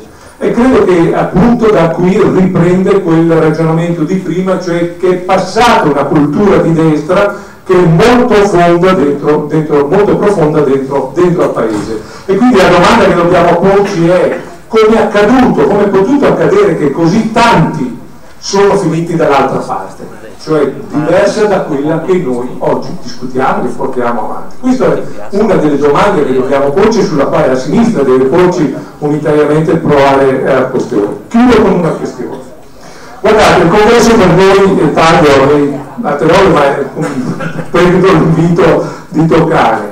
Il congresso per noi è una straordinaria occasione per mettere a punto la nostra capacità organizzativa, ma non solo, non può essere solo questa. Deve essere anche un momento di riflessione sulla lontananza dei giovani, sulla difficoltà di veicolare le nostre proposte, del piano del lavoro, della Carta dei diritti. Guardate che non ne parla nessuno, ne parliamo gli addetti al lavoro, punto. Allora è un problema, come risolvere questa questione? Ritorno al punto di prima: il piano del lavoro, le Carte dei diritti, i giornali non ne parlano, Landini sì, Colla no, Colla sì, Landini no. Siamo fermi a questo punto. Noi quindi abbiamo bisogno di riprendere un'iniziativa da questo punto di vista. Su Verona, perché guardate, noi su Verona abbiamo avuto una questione importante per rispondere al meglio alle esigenze del territorio.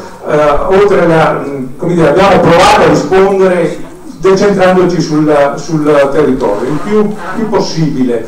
Oltre ad aver fatto le 66 assemblee, eletto 400 delegati, fatto 18 congressi di Lega, abbiamo aperto e valorizzato 28 sedi periferiche e 23 recapiti, per dire come siamo estesi sul territorio. E quindi la nostra attenzione è stata rivolta soprattutto al decentramento. E questo lo facciamo, guardate, perché siamo convinti che chi entra nelle nostre leghe lo fa per diversi motivi, che non è solo della vicinanza, pur importanti, magari per difficoltà motorie che possono avere gli anziani, ma anche perché sanno che nelle nostre sedi ricevono risposte certe ai propri bisogni.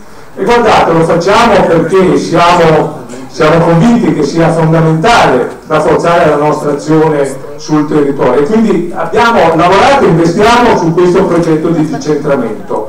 Lo ricordava Elena nella sua relazione, insomma, dei tanti dati positivi che sono stati prodotti dal lavoro dei nostri volontari, dei capitisti e tutti gli altri dell'apparato. E questo per dire che cosa? Che lo SPI è un formidabile strumento di lettura del territorio e dei bisogni della società, quindi non è solo un erogatore di servizi. Non è solo questo, come qualcuno vuole ridurre lo SPI o far credere che sia lo SPI. Lo SPI è qualcosa di più, uno strumento di lettura del territorio e dei bisogni della società.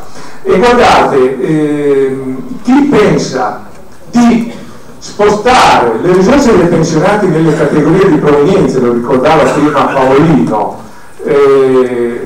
così per un ritorno immediato, questa eventualità è un'eventualità da contrastare, perché si basa su un tornaconto di corto respiro politico, con il risultato che nell'arco di pochi anni produrrebbe un'organizzazione dimezzata e impoverita, perché se non c'è lo SPI sul territorio, che appunto non solo è lo servizio ma è anche uno strumento di lettura del territorio, credo che ben presto ci ritroveremo tutti quanti con una CGIL più povera e dimezzata, ed è quello che tutti noi non vogliamo. Grazie dell'attenzione.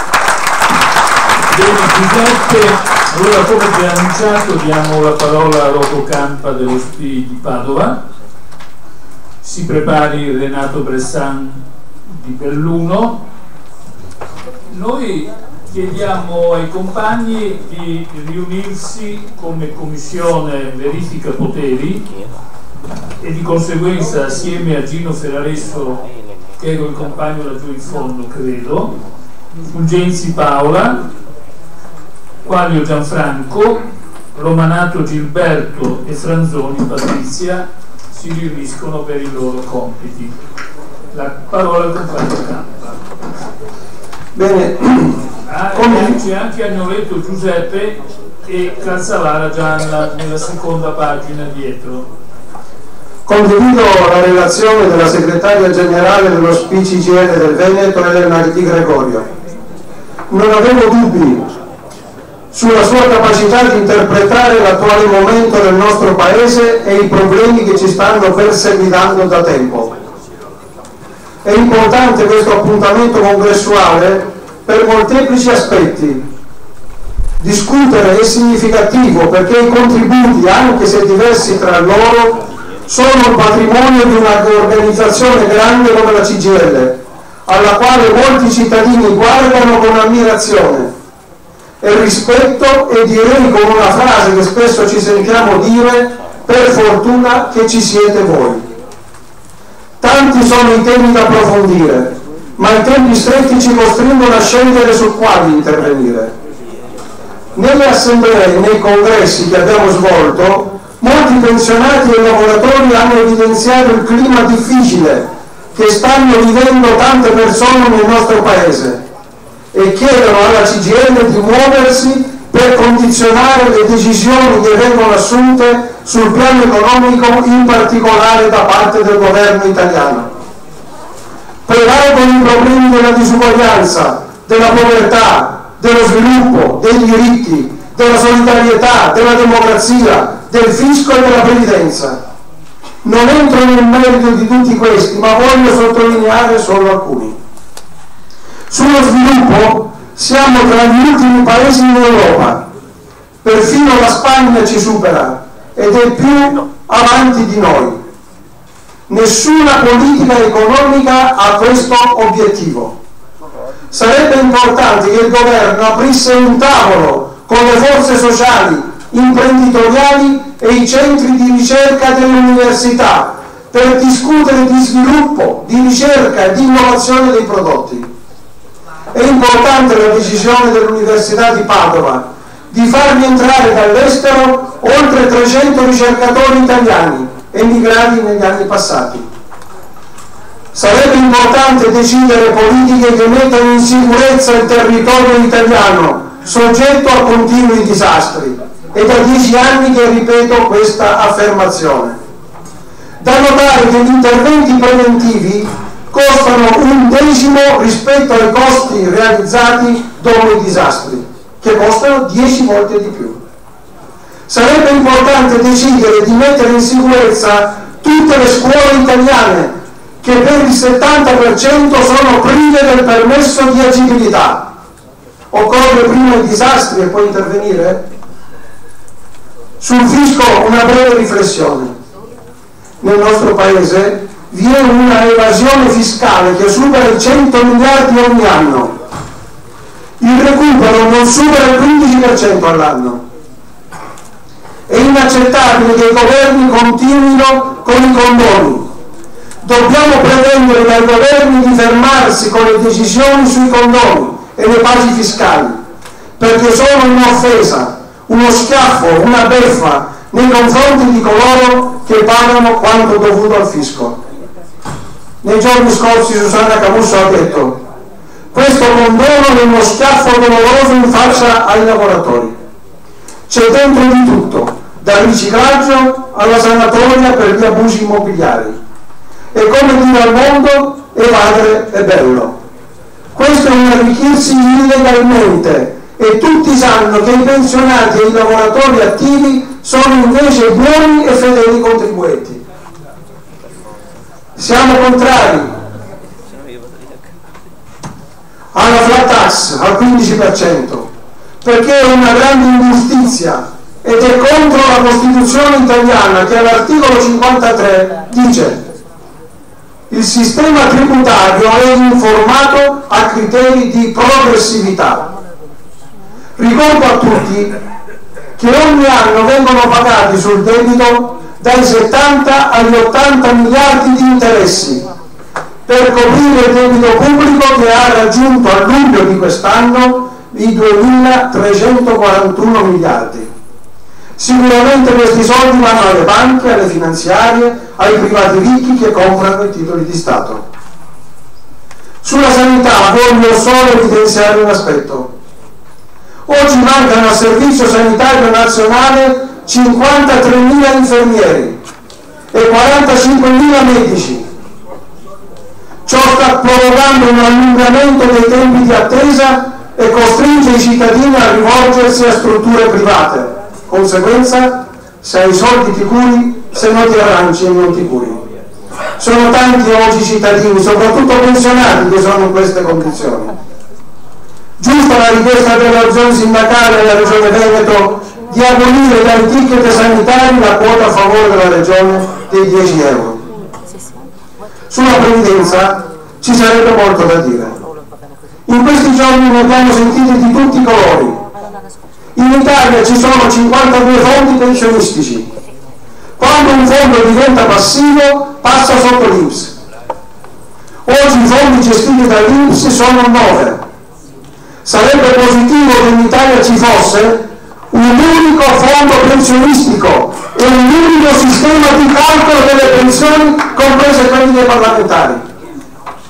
Spesso dicono che l'Italia spende per la previdenza tanto, cioè il 16,6% del PIL, senza precisare che di questi il 4% appartiene all'assistenza, che deve essere invece a carico della fiscalità generale. Dopo la manifestazione dei pensionati di giugno 2016 si è giunto a un primo accordo con il governo su alcuni punti: aumento della quota esenta ai fini fiscali portata a 8.125 come lavoratori dipendenti, innalzamento a 13.049 per usufruire della 14ª, introduzione dell'ape sociale precoce. La ripresa della trattativa a fine 2016 si è chiusa negativamente. Le richieste erano e sono giuste: pensione di vecchiaia a 62 anni, pensione anticipata con 41 anni di contributi previdenziali, eliminazione dell'aspettativa vita a partire dal 2019, che il governo sta approvando invece l'aumento dei 5 mesi, introduzione e riconoscimento del lavoro di cura per le donne, che è molto importante, e altri punti, tra cui la separazione della previdenza dall'assistenza. Negli anni passati, quando si parlava di previdenza, tutti pensavano che era un problema che riguardava i pensionati. Oggi è cresciuta la consapevolezza che oltre ai pensionati la materia interessa anche e soprattutto i lavoratori attivi. Noi vogliamo difendere il sistema previdenziale a ripartizione. La previdenza insieme alla sanità e all'istruzione sono stati oggetto di grandi battaglie sindacali, soprattutto nel primo caldo del 1968. L'obiettivo delle lotte sindacali era quello di estendere tali diritti a tutte le persone. Per questo li abbiamo chiamati diritti universali. Ecco perché dobbiamo prestare grande attenzione a tutti i tentativi di restrizione e ridimensionamento di tali diritti, in particolare da parte dei governi, al fine di favorire le strutture private. Per questo il sindacato dei pensionati ha deciso di affidarmi l'incarico di svolgere assemblee nelle aziende di tutti i settori e di affrontare contemporaneamente il nodo della continuità di iscrizione alla CGIL. Registriamo purtroppo nel Veneto, compresa Padova, un dato che ci preoccupa: l'80% dei lavoratori iscritti alla CGIL, quando lavorano, non si iscrivono alla categoria dei pensionati, lo SPI-CGIL, quando vanno in pensione. Questo 80% è coperto dall'iscrizione di lavoratori che prima non erano iscritti nelle categorie.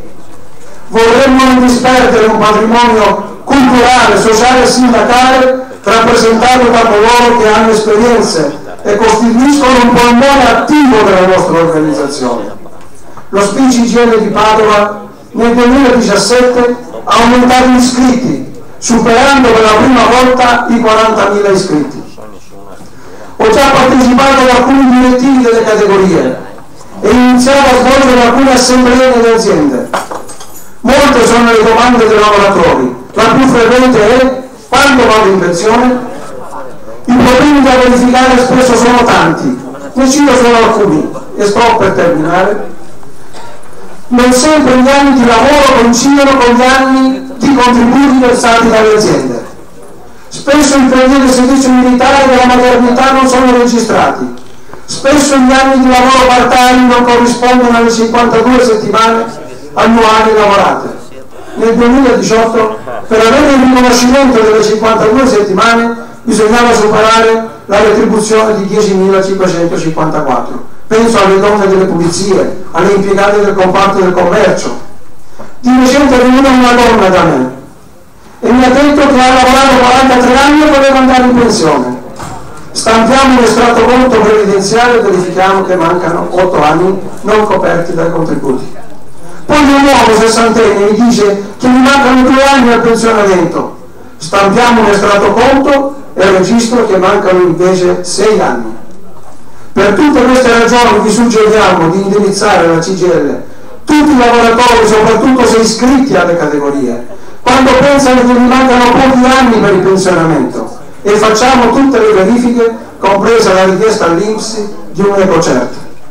Il messaggio che vi lancio è di organizzare assemblee per parlare con i lavoratori e le lavoratrici e che vedano nella CGIL un punto di riferimento importante.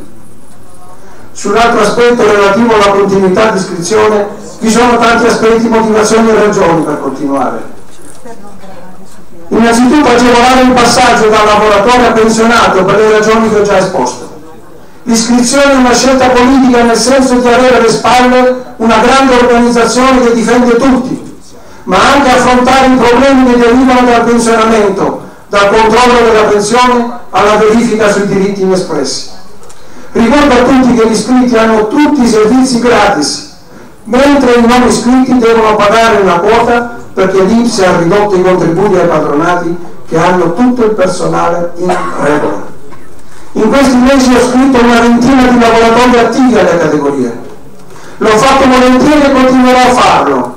Sono d'accordo con alcune categorie che dopo questa fase congressuale riprenderemo a fare le assemblee sulla previdenza e sulla continuità di iscrizione. Voglio citarvi lo svolgimento di un'assemblea alla Sirca, azienda chimica, con oltre 200 dipendenti a Massanzago, qui a Padova. 2 ore di assemblea. Dopo 15 minuti dedicati a un problema interno è toccato a me. Mi ha sorpreso l'attenzione, il silenzio, le domande e alla fine anche l'applauso. Continueremo questo lavoro con pazienza e convinzione con le categorie, con le quali abbiamo già fissato alcune altre assemblee. Non basta una persona per affrontare questa necessità e questo problema di grandi dimensioni, è indispensabile un aiuto di tutti. Serve l'impegno di tutti per fare grande la nostra organizzazione. Chiudo veramente e consentitemi di farlo con un problema che non dobbiamo mai sottovalutare e dimenticare: i morti sul lavoro. Nei primi 8 mesi del 2018 gli infortuni denunciati nel Veneto sono stati 50.083, in aumento rispetto ai 49.400 infortuni dei primi 8 mesi del 2017. Drammatico il numero dei deceduti nel Veneto, che dai 62 dei primi 8 mesi del 2017 siamo passati a 82 nei primi 8 mesi del 2018. I tecnici dello Spisala nel Veneto sono 140, mentre in Toscana sono 440. Hanno fatto bene le regioni sindacali del Veneto a chiedere alla regione Veneto l'assunzione di oltre 100 tecnici dello Spisala. Il movimento sindacale deve essere impegnato in prima fila. Non lasciamo mai soli i lavoratori e le loro famiglie. Un contributo importante è stato dato nel passato e potrà continuare nel futuro da Medicina del Lavoro di Padova. Un ringraziamento a tutti i medici e gli infermieri, in particolare al professor Saia che ci ha lasciato qualche anno fa. Lavorare è importante, ma prima di tutto è importante difendere la vita di tutti. Grazie e buon lavoro. Bene, dopo, come preannunciato Renato Bressan dello SPI di Belluno, si prepara il compagno Racanello Moreno dello SPI di Venezia. Siccome non lo vedo in sala, chiedo per cortesia, ecco, a Angela in questo caso, di farlo entrare. A te Renato. I temi proposti da Elena nella sua relazione compongono un quadro di riferimento politico assolutamente condivisibile, sia nel merito che nella proiezione. Benché, come sempre accade, ognuno di noi ha una scala di valori dove misura gli argomenti uno per uno rispetto alla sua soggettività e alla sua sensibilità politica. Ma non v'è dubbio che c'è un tema in particolare che è stato già detto e che mi pare corretto riprendere, che riguarda quella che possiamo definire una sorta di involuzione civile, un arretramento culturale che ormai è presente nel nostro paese da qualche mese, si è intensificato e che passa attraverso una lunga linea che va da Riace, si trasferisce a Lodi, passa per Macerata, arriva ai porti chiusi, alle minacce di chiudere gli aeroporti, fino a uno scontro che sembra quasi la madre di tutte le battaglie con la Casa Comune Europea.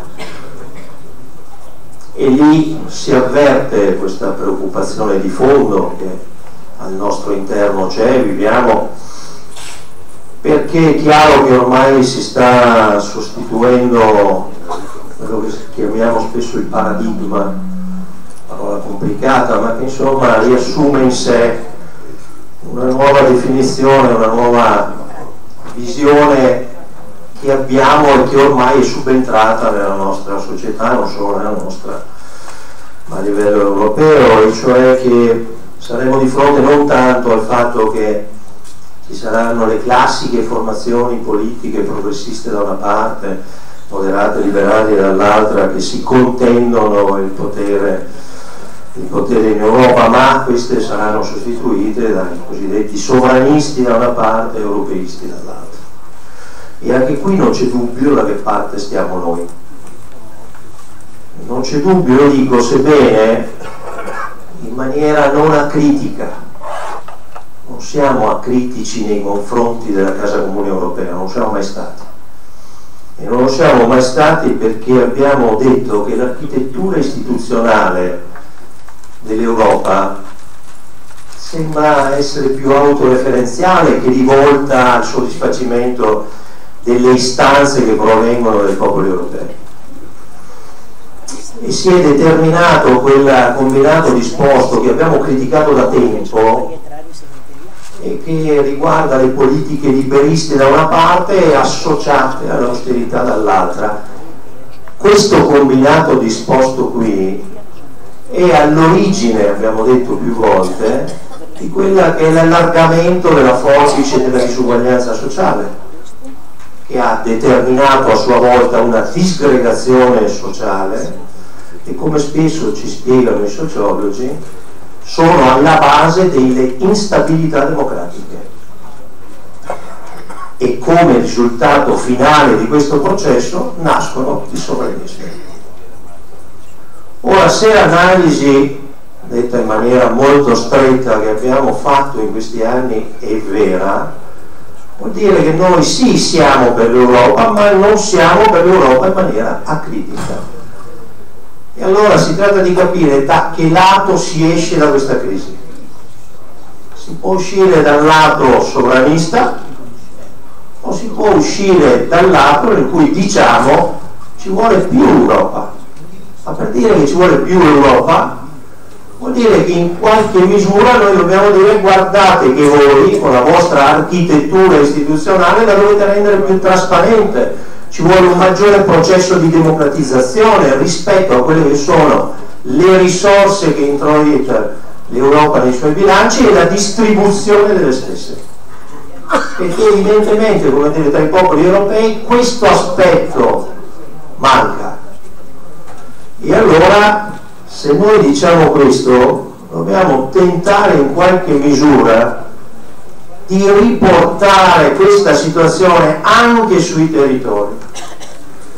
E lo dico perché noi abbiamo giustamente un bel dire con una critica politica di questo tipo qua, ma noi analogamente quando facciamo sindacato non dobbiamo trascurare alcuni aspetti che sono quelli legati al fatto che anche noi, come dire, abbiamo degli strumenti che utilizziamo, e gli strumenti che utilizziamo vanno dalla tutela individuale, con la quale costruiamo quei vestiti su misura per i nostri utenti che passano per i nostri uffici, fino alla contrattazione, lo facciamo in maniera collettiva, fino alla negoziazione sociale, che lo facciamo per il diritto di cittadinanza. Lo facciamo per questa roba qua, non lo facciamo per altro. Ma quando facciamo questo processo noi ci dobbiamo interrogare se le critiche che rivolgiamo là, come dire, noi siamo assolutamente esenti rispetto a quello che facciamo qua, perché ci vuole un grado di coerenza e di credibilità nelle cose che diciamo, perché se non siamo credibili non lo siamo perché facciamo delle critiche, ma siamo incoerenti rispetto a quello che noi facciamo sul territorio. Allora lo dico perché in particolare lo SPI, vuol dire, ha come elemento, come dire, di rappresentanza generale e collettiva la tutela individuale e la negoziazione in particolare.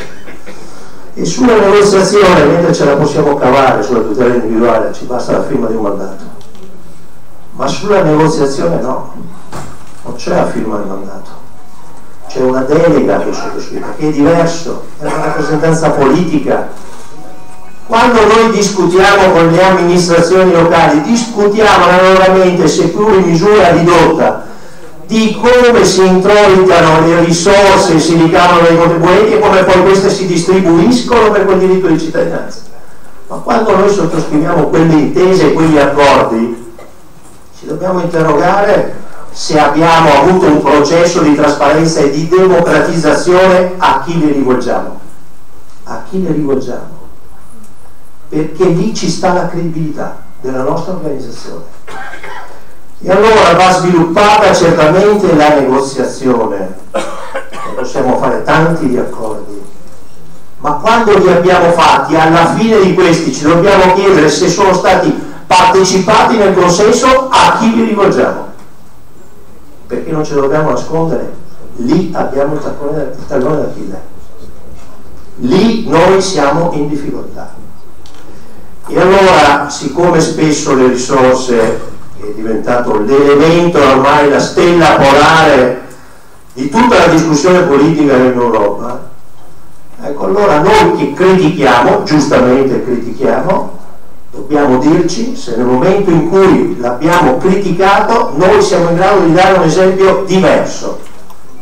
Ecco, allora penso che noi dobbiamo tentare di rafforzare gli strumenti, in particolare della trasparenza, della democratizzazione e del coinvolgimento a chi rivolgiamo la nostra azione, perché dentro lì c'è quell'elemento che fa la differenza tra sovranisti e europeisti, perché lì nella distribuzione delle risorse c'è la solidarietà, c'è la quota di solidarietà che ci mettiamo noi quando diciamo progressività dell'IRPEF, quando diciamo applicazione dell'ISE, quando diciamo tariffe agevolate per le fasce più deboli della società. Lì c'è la quota di solidarietà ed è lo spartiacque tra europeisti e sovranisti.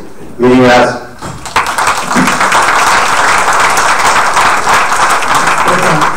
Mi dicono che la compagna Tardivello è arrivata. Dammi 2 secondi. No, ti do esattamente che noi procediamo, allora diamo la parola al compagno Gino Ferraresso che ci relaziona per la commissione elettorale. Come verifica poteri, scusate.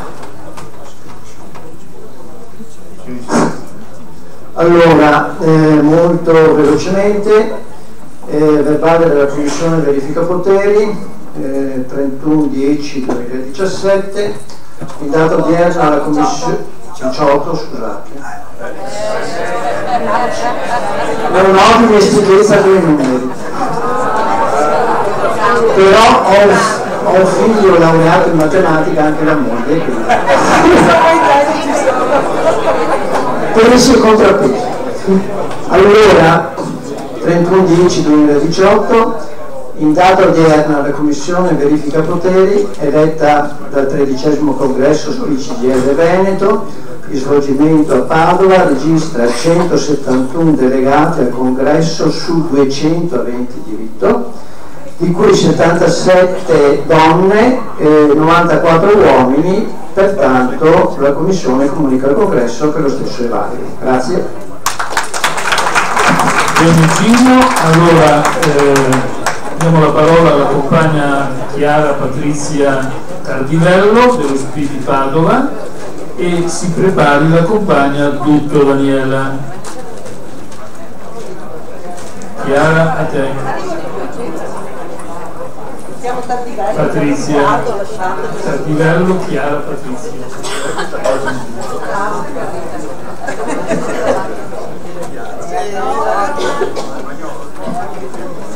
Allora,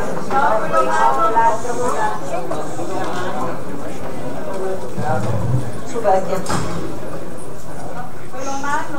Prendi l'altro. Non l'avevo visto, nonostante. Ci siamo? Sì, perfetto. Allora, scusatemi, non è indecisione politica ma è vecchiaia, del resto siamo prepensionati. Allora, finalmente, e ringrazio la nostra segretaria regionale, si è discusso della partecipazione sofferta ai nostri congressi. In Veneto abbiamo il 16% degli iscritti che hanno partecipato ai congressi ed è veramente poco. Io ho fatto congressi anche nei posti di lavoro e sinceramente sono andata anche nella fabbrica dove lavoravo io fino al 2009, dove ci sono 85 iscritti. Io ero abituata a vedere i miei colleghi di lavoro, impiegati operai, venivano tutti alle assemblee. Al congresso sono venuti in 30, hanno partecipato in 30. Allora, perché tutto questo? Ho fatto questa che è una premessa sulla partecipazione per fare un po' di storia. Parliamo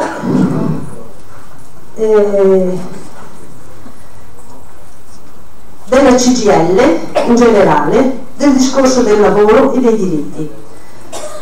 Il 5 febbraio 2014 al Congresso si dice che il lavoro decide il futuro. Nel marzo del 2014 e poi nel dicembre del 2014 viene sottoscritto il Job Act. Ottobre 2014 la CGIL riunisce 1 milione di persone in piazza per contro il Job Act e la Camusso dice avanti anche con lo sciopero generale. 12 dicembre 2014 si fa lo sciopero generale, 1,5 milioni di persone in piazza.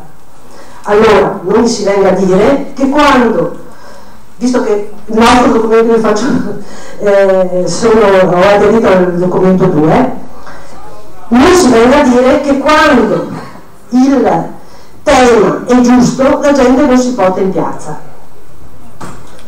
Torno indietro. 13 dicembre 2008 si va in piazza con lo slogan noi la crisi non la pagheremo, più salario, più lavoro, più pensioni, più diritti. Epifani vota il Job Act. Allora, ho fatto questa piccola cronistoria per spiegare perché la gente non viene ai nostri congressi. Dobbiamo renderci conto che se noi predichiamo una cosa dobbiamo assolutamente anche, come si suol dire, predicare e ragionare bene, perché altrimenti i nostri iscritti ci usano solo ed esclusivamente, in modo particolare i pensionati, come il commercialista a pochi soldi, ok? Noi dobbiamo smetterla di fare i congressi dove diciamo le grandi parole e poi io dico anche continuare ad andare ai tavoli e continuare ad aspettare CISL e UIL che vengano con noi rispetto a certi temi. Per cui io non voglio dilungarmi tanto, vorrei solo che questo fosse l'ultimo congresso della CGIL, dello SPI in particolare, dove diciamo delle cose e poi non le facciamo. Altrimenti rischiamo che il nostro sindacato, io nei congressi di base che ho fatto, ho ripetuto molte volte, io è dal 72 che sono iscritta alla CGIL. La CGIL è un sindacato, è un grande sindacato, ha una storia e ha il dovere storico di riconsegnare, noi vecchi in particolare qua come SPI, abbiamo il dovere storico di consegnare al futuro dell'Italia, ai nostri figli, ai nostri nipoti, un'Italia con i diritti che abbiamo conquistato. Non possiamo più permetterci di andare in sciopero il giorno dopo che è stata fatta la legge come Job Act, 2 giorni dopo da Job Act. No, perdiamo tutto quello che abbiamo conquistato negli anni. Allora, compagni, decidiamoci. Vogliamo essere sindacato o vogliamo essere patronato? Se saremo patronato la Patrizia Caldivello non ci sarà assolutamente, perché io voglio, fin da piccola voglio cambiare questo paese. La CGIL ha le capacità di cambiare questo paese. L'ultima cosa, io non voglio dilungarmi su tanti temi. Una cosa che mi fa dispiacere, per esempio la CGIL ha fatto una grossa battaglia, lei in particolare, sul caporalato. Io sono stanca di vedere che alla TV presentano le bandiere dell'USD parlando di caporalato. Siamo stati noi che abbiamo fatto le grosse battaglie perché quella legge ci fosse, e perché non riusciamo a rivendicarlo ogni volta? Un'altra cosa,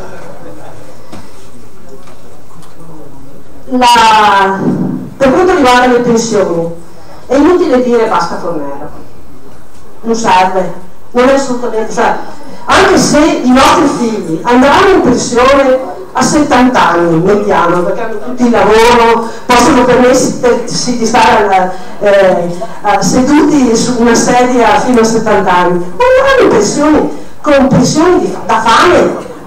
Per cui anche qua la CGIL deve farsi carico del futuro del paese. Per cui il dovere storico, ripeto, è di ricostruire in Italia la democrazia senza discriminazioni, e con questo parlo anche del Job Act, dove ci sono grosse discriminazioni. Abbiamo le forze e dobbiamo solo metterle in campo, dico io, per riconquistare tutto.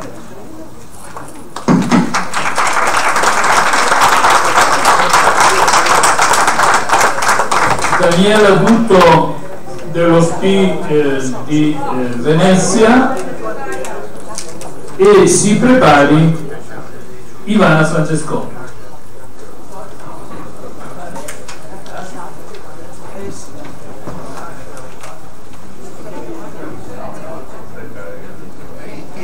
Buongiorno a tutti e a tutte. Sono dello SPI della Lega SPI di Venezia e dell'Isola Centro Storico, è la prima volta che mi trovo a intervenire in un congresso così importante, quindi sono un pochino emozionata. Di tutti quanti i problemi che la nostra Lega deve affrontare in una città complicata come quella di Venezia, ho scelto, gioco forza, di parlare di un argomento, il turismo, che è il nostro principale problema in questione aperta e che condiziona poi tutti quanti le nostre possibilità di intervento, soprattutto nei confronti di chi rappresentiamo, cioè i nostri anziani. Io ascoltando la relazione e gli interventi ho pensato che di tutte le cose che sono state dette alcune mi ponevano delle domande rispetto a quanto quello che noi diciamo a proposito, per esempio, del lavoro che deve essere al centro, e che tipo di lavoro buono contro il lavoro cattivo, il lavoro nero contro il lavoro illegale, oppure quando noi parliamo dell'invecchiamento della popolazione, l'invecchiamento attivo, oppure quando noi parliamo della sostenibilità ambientale del nuovo modello di sviluppo che vogliamo costruire, o della confederalità come cultura politica, ecco come tutto questo può calarsi in un'azione che riguarda la città di Venezia. È noto a tutti che Venezia, a causa di un turismo sempre più aggressivo e ingovernabile, si trova in una condizione di emergenza ordinaria. Oggi si aggiunge anche quella straordinaria derivata dalla quarta eccezionale che ha messo la città sott'acqua l'altro ieri, e per il quale oggi il Gazzettino titola "Condizioni peggiori e danni peggiori del 66". Questa è comunque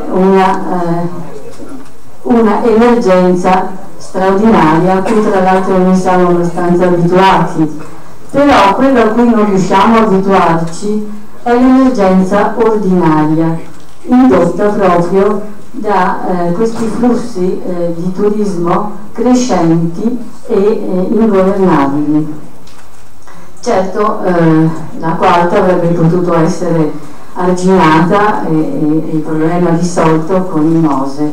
Sappiamo tutti come è andata a finire, e l'esito di questa vicenda non ancora all'orizzonte, cioè la conclusione di questa vicenda non ancora ha comunque determinato quel terremoto politico che poi ha aperto la strada all'attuale coalizione, all'attuale amministrazione, che sembra non essere all'altezza dei problemi, della complessità dei problemi che Venezia vive in questo momento.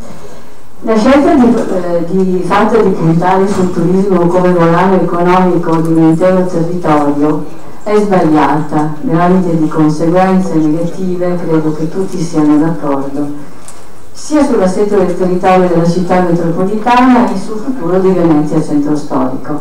Il turismo a Venezia produce effetti distorsivi sull'economia della città, sulla mobilità, sulla vita dei suoi abitanti, in buona parte anziani, costretti quasi quotidianamente a fare i conti con calli e campi affollati, mezzi di trasporto impraticabili, sporcizia, degrado, inquinamento acustico ed acqueo, fenomeni di illegalità e corruzione difficili da contrastare.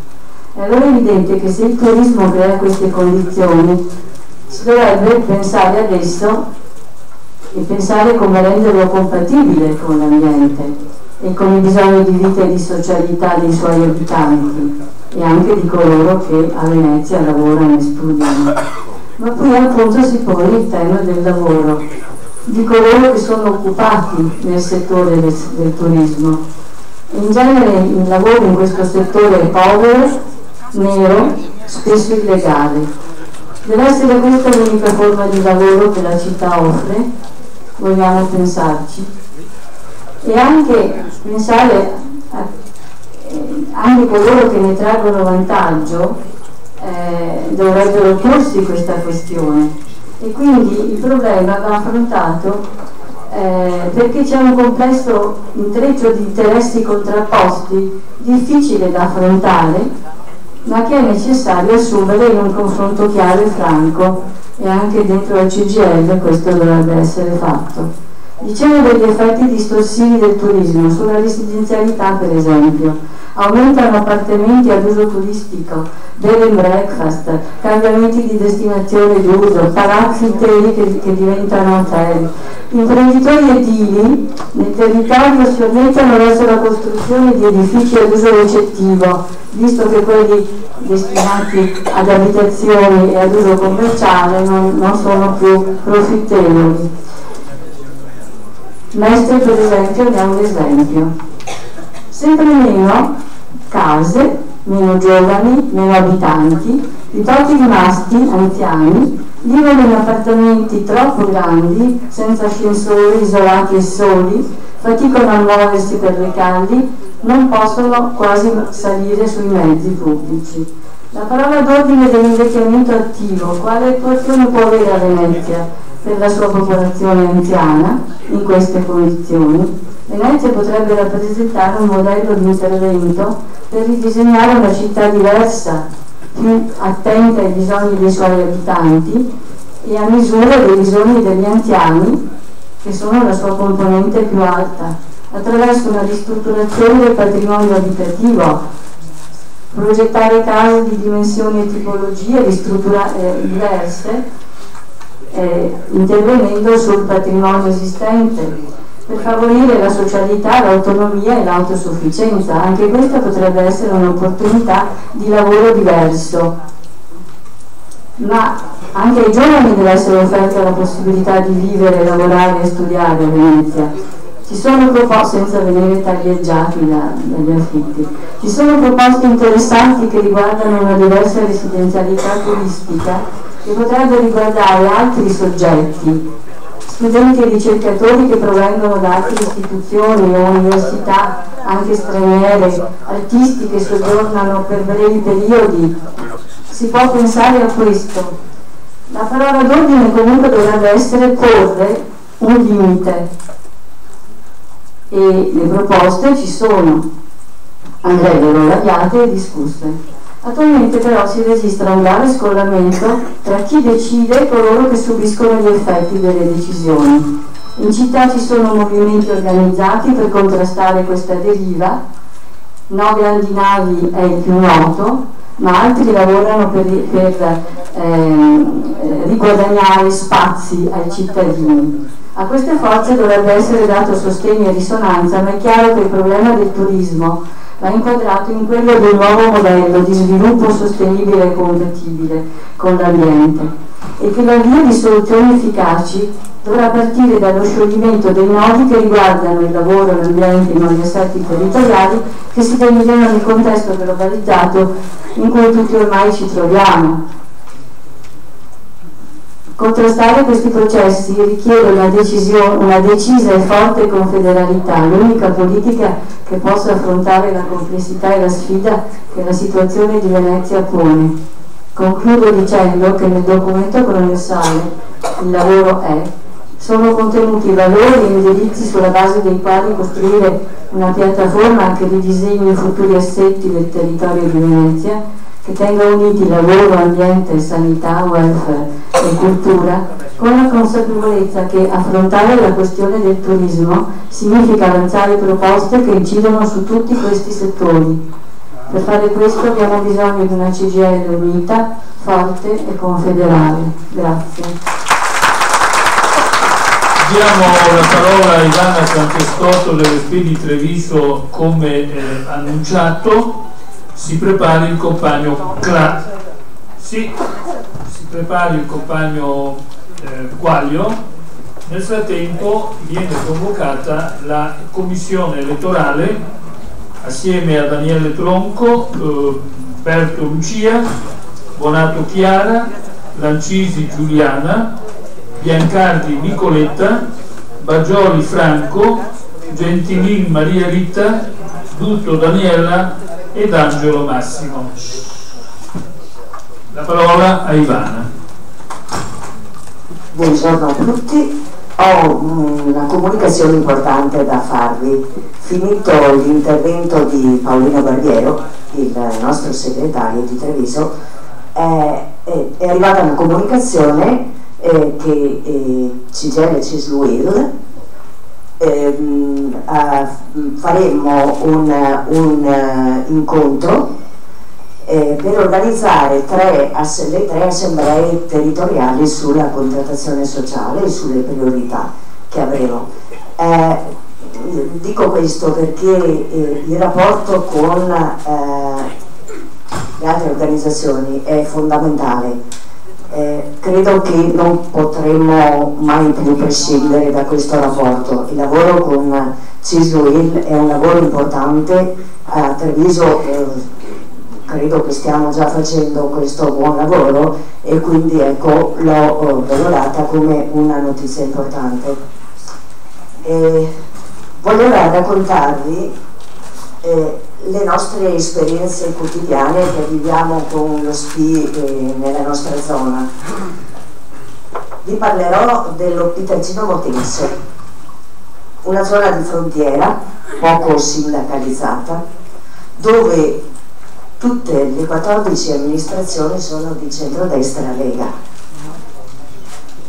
La CGIL e lo SPI hanno deciso di investirle per farla crescere. Abbiamo 3 camere del lavoro che presidiamo con i volontari pensionati tutti i giorni e settimanalmente apriamo permanenze in tutti i comuni che sono riconosciuti come riferimenti ed aiuto alle persone anziane. Alle volte anche solo un momento di ascolto per un bisogno di scambiare 4 chiacchiere. La Camera del Lavoro sta recependo che più ci decentriamo, più incrociamo il bisogno di servizi, ma anche di rappresentanza sindacale per le categorie degli ulivi. I nostri decapitisti sempre più ci dicono: ci sembra di essere diventato un assistente sociale. Vedo che tanti di voi provano nella loro pelle questa cosa. Nei recapiti si scoprono i veri bisogni dei pensionati. Una problematica che sta emergendo sempre di più riguarda la solitudine, che sta diventando una vera e propria piaga sociale. Nella contrattazione sociale stiamo calcando la mano per far emergere il dato che la popolazione anziana sta aumentando e che i comuni devono adeguare i servizi ai bisogni della cosiddetta terza età. Il problema dei medici di base, per esempio, che non sono ancora riuniti nei centri di medicina integrata, che fine farà? Ai sindaci chiediamo sempre che l'assistente sociale deve sollecitare il medico per avere una mappa dei pazienti che da molto tempo non si fanno più vivi per una visita. Stanno bene? Oppure la loro fragilità e la mancanza di mezzi li limita alla richiesta di qualche necessario controllo medico. Dopo magari si scopre che li troviamo in situazioni di indigenza. Abitiamo in case immense, sparse, l'ha appena ricordato anche la compagna nel suo intervento su Venezia, lontane dai servizi, con i figli lontani per lavoro. Ai sindaci chiediamo di cominciare a programmare soluzioni abitative adeguate, condivise e fornite dei servizi più elementari. Tante volte per questi anziani diventa addirittura un lusso andare a fare la spesa. E come non parlare delle case di riposo, belle all'esterno, luminose, piene di luci, sembrano hotel di lusso, ma con luci ed ombre all'interno. Ormai l'anziano viene ricoverato quando è diventato non autosufficiente. Alle volte l'ospite è un numero e non una persona che ha bisogno di salvaguardare la propria dignità con servizi adeguati e con un rapporto più umano, pur avendo al loro interno professionalità adeguate. Le case di riposo dovrebbero aprirsi al territorio e fornire servizi a chi abita a casa propria. Infatti stiamo chiedendo ai comuni di fare delle convenzioni con le IPAP comunali e abbandonare gli appalti con le cooperative che non forniscono un'assistenza domiciliare adeguata. Tante volte gli appalti sono vinti con gare al massimo ribasso d'asta e con durate brevi. Che servizi volete che diano in quelle condizioni? Nella contrattazione sociale abbiamo inserito con forza la richiesta di affrontare la piaga sociale della violenza. Non è da tanto che lo facciamo, lo riconosciamo questo, ma adesso non dobbiamo più demordere su questa cosa. Prima di tutto bisogna educare le giovani generazioni all'educazione e al rispetto per se stessi e per gli altri. Nei nostri comuni abbiamo il problema della tossicodipendenza, della ludopatia e della violenza all'interno della famiglia. Il problema della tossicodipendenza e della dipendenza da alcol attraversa ormai tutte le classi sociali. La ludopatia ha percorsi devastanti, soprattutto tra i pensionati e i disoccupati, che hanno l'illusione di risolvere i loro problemi con un colpo di fortuna. Mediamente i soldi buttati al gioco per abitante è di circa 500 euro per persona. Nella nostra zona erano stati avviati in 4 comuni gli sportelli di ascolto donna confinanziati dalla Regione Veneto. Finito il finanziamento chiuse gli sportelli con la scusa che non avevano avuto grandi accessi o richieste di aiuto. Ai sindaci noi stiamo chiedendo con forza di recuperare e qualificare quelle esperienze, sapendo che esiste la vergogna e la difficoltà a chiedere aiuto per problemi che toccano la sfera più intima della donna. Libertà. Stamattina ci è arrivato il nostro responsabile, il coordinatore organizzativo, un bel messaggio ricordando, finalmente ecco, ci si impegna un po' con questa rivista, ricordando che noi, a parte la nostra stampa che è anche limitata adesso da problemi di finanziamenti, bene, noi non abbiamo tanti modi per affrontare tutte le problematiche che stanno vivendo i nostri pensionati. Bene, questa è una rivista semplice, è un mensile di informazione politico-culturale che tutti dovrebbero leggere. Vedo che il nostro segretario ogni tanto la usa nelle assemblee perché è così completa e bella che vale la pena di fare uno sforzo straordinario per una campagna di abbonamenti. Lo scorso anno abbiamo avuto un bel risultato, ne abbiamo fatti circa 600, ecco, e neanche con tanta difficoltà. Il problema è andarli a rinnovare poi, perché magari la gente si dimentica oppure altre cose. Credetemi, non so, andate in giro, guardate anche quando usiamo i mezzi pubblici, non c'è nessuno che legge un giornale e quindi le notizie da dove arrivano? Internet, i social, che spesso sono fake news, si dice adesso. Per cui facciamolo questo sforzo sulla legalità. Nella nostra zona abbiamo promosso degli incontri per parlare di legalità e di consapevolezza del problema della mafia. Siamo andati in tutte le scuole superiori di Lorenzo, è stata una grande soddisfazione, siamo stati accolti con entusiasmo.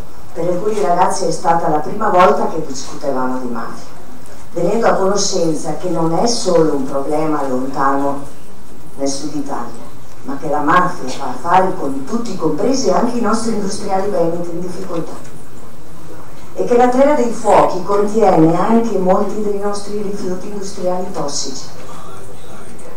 Credeteci, è stato bello sentire i ragazzi interessati a queste notizie che non avevano mai avuto, tanto che alcuni insegnanti si sono impegnati a fare una ricerca approfondita. Adesso lo faremo periodicamente questo lavoro. I campi. Per la prima volta è partita una delegazione di 3 donne organizzata per la prima volta organizzata dal Coordinamento Nazionale Donne dello SPI, di supporto alla gestione del campo liberato dalla mafia di Castel Volturno. Era in un'abitazione della proprietà Maresca, ricordate la proprietà Maresca? È stata un'esperienza straordinaria vedere i giovani lavorare nei campi sotto il sole cocente dalle 6 del mattino in agosto, con entusiasmo e consapevolezza che la raccolta di quei pomodoro è un contributo per riportare la legalità in quei luoghi. Io dico, partecipate a quei campi, è un'esperienza che lascia il segno, credeteci. Quel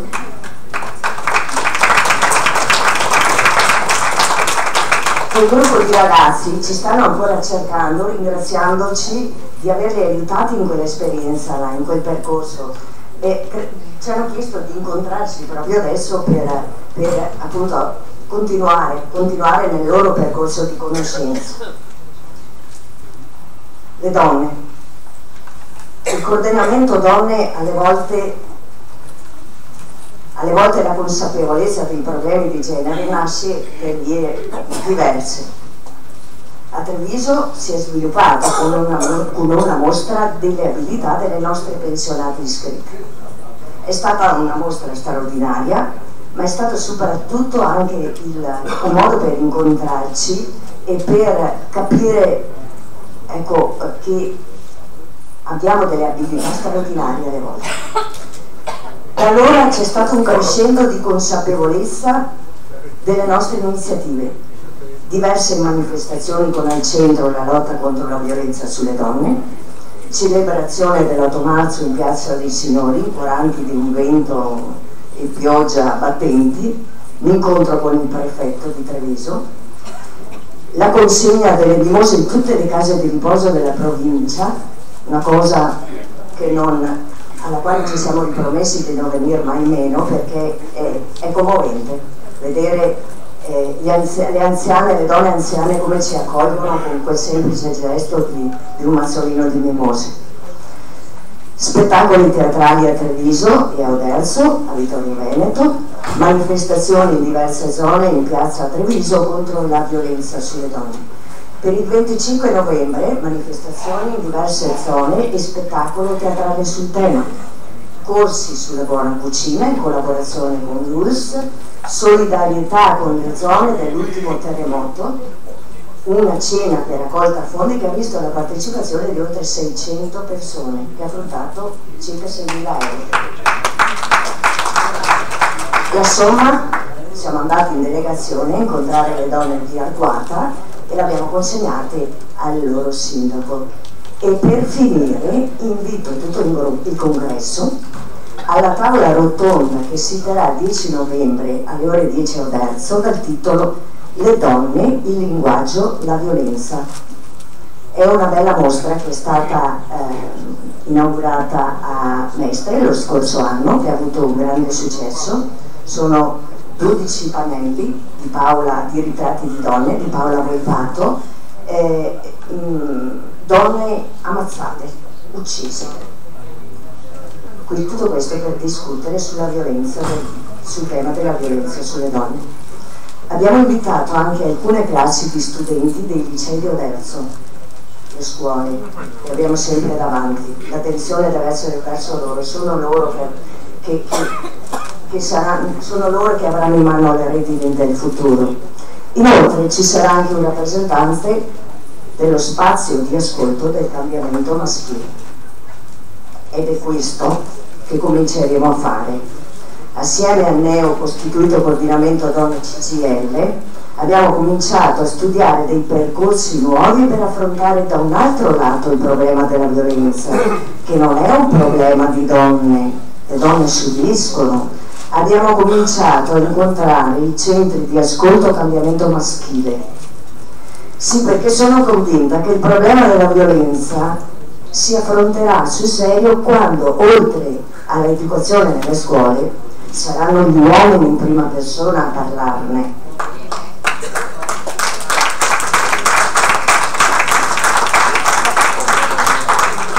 E infine volevo confessarvi un'emozione. Ieri, veramente nel sentire Rosy e Livia, mi hanno riportato alle nostre battaglie, all'entusiasmo con cui lavoravamo per cambiare il mondo. Abbiamo fatto un po', perché non è che dobbiamo dire che non abbiamo fatto niente. ci sono costati sacrifici grandi, lavoro duro, tant'è che venivamo apostrofate nelle piazze dai vari Marino Corder e tanti altri. E allora voglio dire che l'altro giorno, incontrando i giornalisti, che abbiamo fatto una conferenza stampa presentando la vela, sapete i camion che girano per difendere la 194, bene, c'erano i giornalisti del Gazzettino, tutti giovanissimi, bene, erano incantati, stupiti a sentire i nostri racconti, i racconti di quelle battaglie. Tant'è che venivano a dirci se potevano farci le fotografie perché non credevano alle loro orecchie sentire che quelle battaglie erano state fatte proprio da noi donne. Ecco, perché questo vi dico? Perché quel nostro entusiasmo non c'è più. Facciamo fatica ad avere entusiasmo, ma senza entusiasmo non riusciremo mai a fare le grandi battaglie, credeteci, perché l'entusiasmo di adesso, a sentirlo, a vedere che le piazze si entusiasmano quando si parla del ruspe o del vaffa, ecco, non sarà proprio questo il nostro percorso. Bene, vi ringrazio per l'attenzione.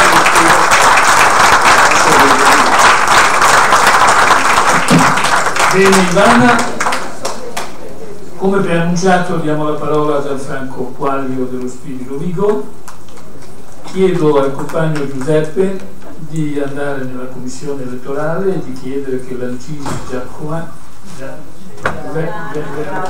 Giuliana venga per il suo intervento. Io ho fatto segno, controsegno, non capissi, te lo dico con il microfono. Certo che visto da qua è un bel vedere, compagni, buongiorno e bentornati dalla giornata molto intensa di ieri. Siccome il dibattito mi pare che rimbalzi continuamente fra la prospettiva e i territori e che la parte emozionale stia nei territori, io vorrei dire due cose sui territori prima di fare l'intervento su cui mi ero proposto, breve. Allora, io vengo da Rovigo, o meglio dal Polesine, perché dire Rovigo non ha nessun significato se noi non parliamo di un territorio che ha una sua naturale difficoltà e che le naturali difficoltà sono state narrate a più riprese in tante occasioni, in mille modi, sempre con una, come dire, vena di compassione, qualche volta di compatimento, cioè di aiuto, di supporto e così via. Il messaggio che ci ha consegnato al congresso della CGIL il segretario, che adesso non lo è più ma è stato per tanti anni, è stato un messaggio che secondo il mio punto di vista dovrebbe fare riflettere, cioè è l'esempio italiano di come si destruttura un territorio. Allora, voi dovete pensare che quando si è fatta la riforma sanitaria sono stati l'ultima riforma, quella dell'azienda zero, no? Il territorio, assieme a quello di Belluno, per logiche, come dire, di non ben chiare, si è deciso che si lavora su province e quindi le ALS di 1 milione di abitanti, le ALS da 200.000 abitanti, come le potenzialità fossero la stessa cosa, no? Significa che il destino, una è debole e l'altra è fortissima. Se non avessimo capito questo, 3 ospedali, uno sta per chiudere o è stato declassato, non è più ospedale, e l'altro chiude i reparti. Come può essere hub un ospedale da 250.000 abitanti rispetto a un ospedale di 1 milione di abitanti, che non ha riferimenti nelle università e quant'altro? Era molto meglio seguire l'indirizzo di avere 700-600 mila abitanti dappertutto. La bassa padovana, per esempio, quasi tutta gravita su Rovigo. Allora l'effetto di non aver capito bene questa cosa significa che metà della provincia di Rovigo adesso va a Ferrara. Questo è il quadro, e chi è di Rovigo lo sa, e chi non è di Rovigo meglio che incominci a capirlo, perché fra poco si sposterà verso il Veronese, perché le specialistiche si sono ridotte a una o due. Ma questo serve a nulla, se non che la città è stata declassata come qualità della vita dal 23° posto di 3 anni fa all'83° posto di questi giorni, ed è appena sopra Napoli. Per inciso dico che è amministrata dalla Lega, e quindi insomma non è abbiamo anche la Lega di serie B, pensate un po', no? Per non dire che gli industriali si sono uniti con Venezia, la Camera di Commercio con Padova e altre associazioni con Ferrara. Quindi è il classico esempio da studiare se uno volesse fare una tesi su come si destruttura un territorio. Mi fermo qua perché evidentemente non abbiamo più bisogno di pacche sulle spalle, considerazioni, o ci si impegna sul serio, altrimenti immaginiamo da soli dove si va a finire. Allora, siccome questo avviene in un territorio dove è fortemente sindacalizzato, tant'è che questo fortemente è rappresentato solo dalla CGIL, perché la CISL ha deciso di andare con Padova, e questo è il quadro di un territorio. Ma io non volevo parlare di questo, però siccome ho capito che di fatto i territori o parlano in queste frangenti, altrimenti è difficile che possano essere compresi o capiti. Non vogliamo, come dire, la benevolenza, vogliamo azioni concrete. Non so se la CGIL è in grado di farlo, però se volesse farlo io credo che qui avrebbe grande spazio per lavorare. Quindi un tema che nasce dal, quantomeno la salvaguardia dei territori nasce da questo congresso. Io volevo parlare, perché è emerso a più riprese durante la relazione della Elena, per esempio, e durante anche l'intervento del responsabile del CAF regionale, l'idea della formazione come elemento che guida e sistema tutte le problematiche esistenti. Non è proprio così, io la taglio, no? Cioè c'è bisogno di formazione. Allora, siccome questo stimolo è venuto ormai da tempo per chi frequenta gli organismi sindacali, dello SPI sto parlando, da un po' di tempo si dice che i nuovi iscritti provengono l'80% da altre situazioni a livello nazionale. Magari localmente non è proprio così, però la prevalenza dei nuovi iscritti provengono o non sono mai stati iscritti o da altre categorie e comunque non dall'esperienza CGIL. Allora, siccome questo potrebbe essere preso come un dato neutro, ma se invece lo si vuole affrontare come un dato di prospettiva, abbiamo, assieme con il nostro formatore veneto, deciso di fare un esperimento che si chiama Benvenuti a bordo, che detto così non vuol dire nulla, no? Cosa succede se noi volessimo nel giro di poco tempo andare al ricambio dei nostri collaboratori? Dove andiamo a pescarli questi collaboratori? Andiamo a pescarli nei vecchi e nei nuovi iscritti. E allora questa ricerca ha portato ad avere loro rapporti in 2 giornate formative con 28 collaboratori, 14 dei quali non erano mai stati iscritti e provenivano, perché la media è esattamente il 50% in provincia di Rovigo, non è 80%, e quindi ha rispettato esattamente la media. Queste figure venivano, sono tutti vivi per fortuna e leggenti, e mi auguro che il percorso sia lungo.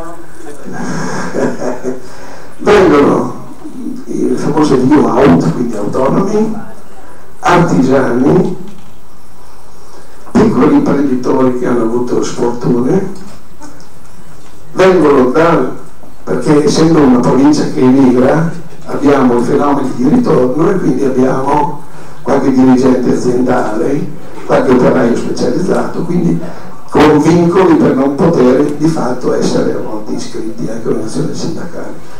Quindi una realtà che dice: guarda che metà di quelli con cui intendi fare questo percorso non conoscono nulla di te. La domanda che è venuta fuori è quella di dire: ma lo facciamo un altro giorno sta roba, perché io non so neanche, due hanno detto non so neanche che è di Vittorio. Quindi significa che noi fra 4 anni, perché oramai il serbatoio di questo congresso poggia ancora invece su elementi che erano fortemente consolidati politicamente. Il serbatoio futuro è fatto di soggetti, scusate se uno la parola soggetti, di figure le quali non portano con sé la storia. Quindi noi quando parliamo di formazione è bene che andiamo bene nel dettaglio di quello che sto dicendo, perché la formazione tecnica abbiamo decine di moduli fatti a livello regionale e a livello nazionale.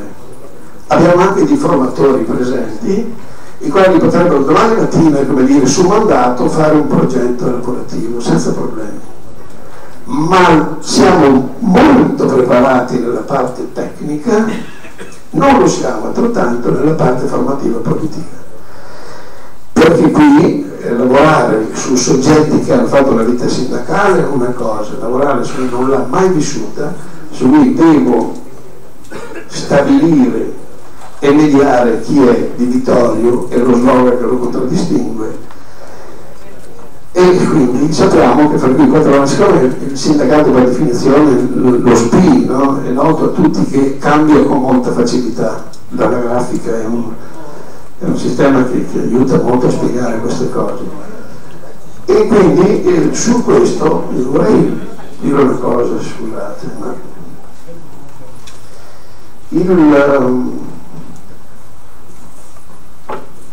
il concetto di formazione, come doveva essere scritto e intervenire anche una collega che ne ha fatto formazione insieme in giro, io vorrei omaggiarla anche perché ha detto aveva un intervento molto interessante sulla formazione, dove inglese, perché ormai l'inglese ha preso piede, non me lo dico in inglese, long life learning, pensate un po', ma dice: apprendere lungo tutto l'arco della vita non è uno slogan, è in altri termini un impegno perché il concetto di cittadinanza attiva si estenda lungo tutta la sua esistenza. Capite che qui ci sarebbe, come dire, tenere una conferenza sul concetto di formazione, ma noi siamo di fronte alla realtà fatta di queste cose.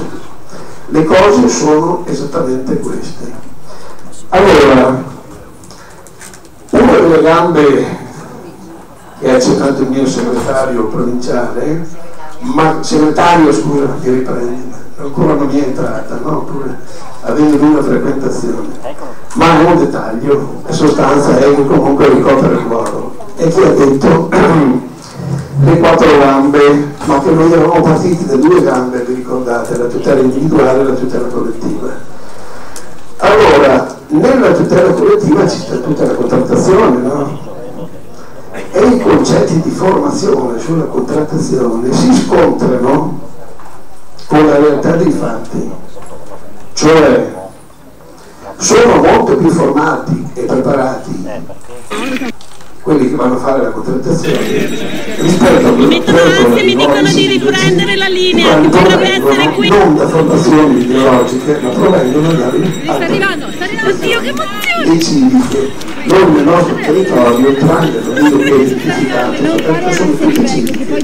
Quindi i civici sono rappresentanti di se stessi, o di qualche amico che frequenta con loro, o di qualche interesse. Quindi l'idea dovrebbe essere qui, dovrebbe essere qui questo concorrente. Ah, la staffetta, grande! La civicità come valore. che in realtà nella contrattazione diventano pochissimo loro perché non sanno nemmeno Siete pronti? No, vieni più il caffè l'hai preso? L'insieme di queste cose che io ho evidenziato, che poi in realtà l'insieme delle debolezze non ha mai fatto di forza l'insieme delle debolezze. Grazie. Avevo promesso di essere breve nell'argomento, lo sto sviluppando per il 30-40% della sua potenzialità. Quindi significa che quando noi dobbiamo parlare di formazione, ma la dovrebbe avere una canotta prendiamo come elementi di prospettiva, chiariamoci pure di idee su cosa e le trecce, Dio, questa tesa mi sta sfiancando. Perché le prospettive non possono prescindere da un'analisi dei soggetti su cui intendiamo lavorare e sul quadro generale. Dio, che ansia! Il tema che offro è Congresso. Vi saluto e vi ringrazio. Bene, Gianfranco, ho visto non so da quanto sono in diretta, ormai non posso più spegnere perché mi mettono ansia e mi dicono di riprendere la linea, che potrebbe essere qui. Mi sentite? Mi sta arrivando. Allora, intanto buongiorno a tutti e a tutte. Ma dove la vedi? Non fare ansia, ti prego. Interventi per cui io diciamo non affronterò una serie di problemi che sono stati ampiamente discussi. Dovrebbe essere qui. Dovrebbe essere qui questo fatto corrente. A me piace molto la relazione di Elena, ma anche l'intervento di ieri sera conclusivo di Cristian, che ascolto sempre piuttosto volentieri perché ha la capacità di rendere semplici le cose più difficili. E l'altro intervento invece che devo dire oggi mi è proprio piaciuto è quello di Paolino, un po' per la verve che è sua abitualmente, ma molto per quello che ha detto. Comunque, venendo a Verona, io posso dire che il congresso, questo congresso che era partito bene, abbastanza bene, non proprio benissimo, però non mi ha soddisfatto, non sono soddisfatta di come si è svolto, o meglio, il congresso è andato bene, la partecipazione è stata al congresso è stata ampia, è stata anche molto interessante nel dibattito, però l'iter congressuale che ci hanno prefigurato, secondo me, è proprio una roba da non rifare. Un po' perché lungo l'iter, brevissimo il tempo per fare le assemblee, senza contare poi i congressi di Lega. E l'altra cosa, l'altra nota diciamo stonata, ma sento che più o meno è da tutte le parti così, il numero dei partecipanti. Noi abbiamo profuso le nostre forze, abbiamo profuso l'impegno di tutti, anche di moltissimi nostri attivisti, risorse, abbiamo cercato di convocare le assemblee anche con un qualcosa diciamo di intrattenimento finale che va dall'aperitivo a magari qualche altra cosa, cercando di dare risposte anche alle persone su problemi personali al termine dell'assemblea congressuale, però di fatto i numeri sono numeri molto ridotti rispetto alla platea dei nostri iscritti. La nota positiva è che siamo riusciti a fare assemblee anche in luoghi dove o non si facevano dopo l'ultimo congresso del 2014 o non sono mai state fatte. Sicuramente le persone, poche che hanno partecipato, o tante, perché non tutte le assemblee hanno avuto gli stessi numeri, hanno avuto diciamo le stesse presenze. Diciamo che il fatto di aver raggiunto una serie di comuni che noi non avevamo da molto tempo raggiunto. La nota positiva è che abbiamo scoperto di avere una serie di iscritte e anche di iscritti che hanno voglia di partecipare. Diciamo che sono iscritte e iscritti che noi intendiamo rendere partecipi della nostra attività e coinvolgerli nelle sedi loro vicino a casa. Questa è la nota positiva. L'altra nota positiva è che comunque tutte le persone nuove che sono state coinvolte nell'attività dello SPI hanno partecipato anche alle assemblee, sono state presenti, fatto salvo qualche problema legato a motivi contingenti. Questo è l'aspetto positivo. Dopodiché, cosa hanno evidenziato i nostri iscritti? Credo che più o meno l'abbiamo detto tutto, è contenuto anche nei documenti, e devo dire che i documenti da chi ha partecipato sono stati apprezzati, però sicuramente non sono stati, come si può dire, digeriti fino in fondo, e su alcuni temi sicuramente il toccarli, mi sembra che l'abbia detto bene Paolino, soprattutto quelli più più critici, tipo l'immigrazione, tipo le pensioni d'oro, tipo dove si toccano privilegi che magari privilegi non sono, però privilegi che toccano una platea molto ristretta della popolazione. Sicuramente qualche levata di scudi e qualche nota come si può dire, di contrasto c'è stata. Cosa secondo noi cosa abbiamo noi cercato di accentuare nella fase congressuale?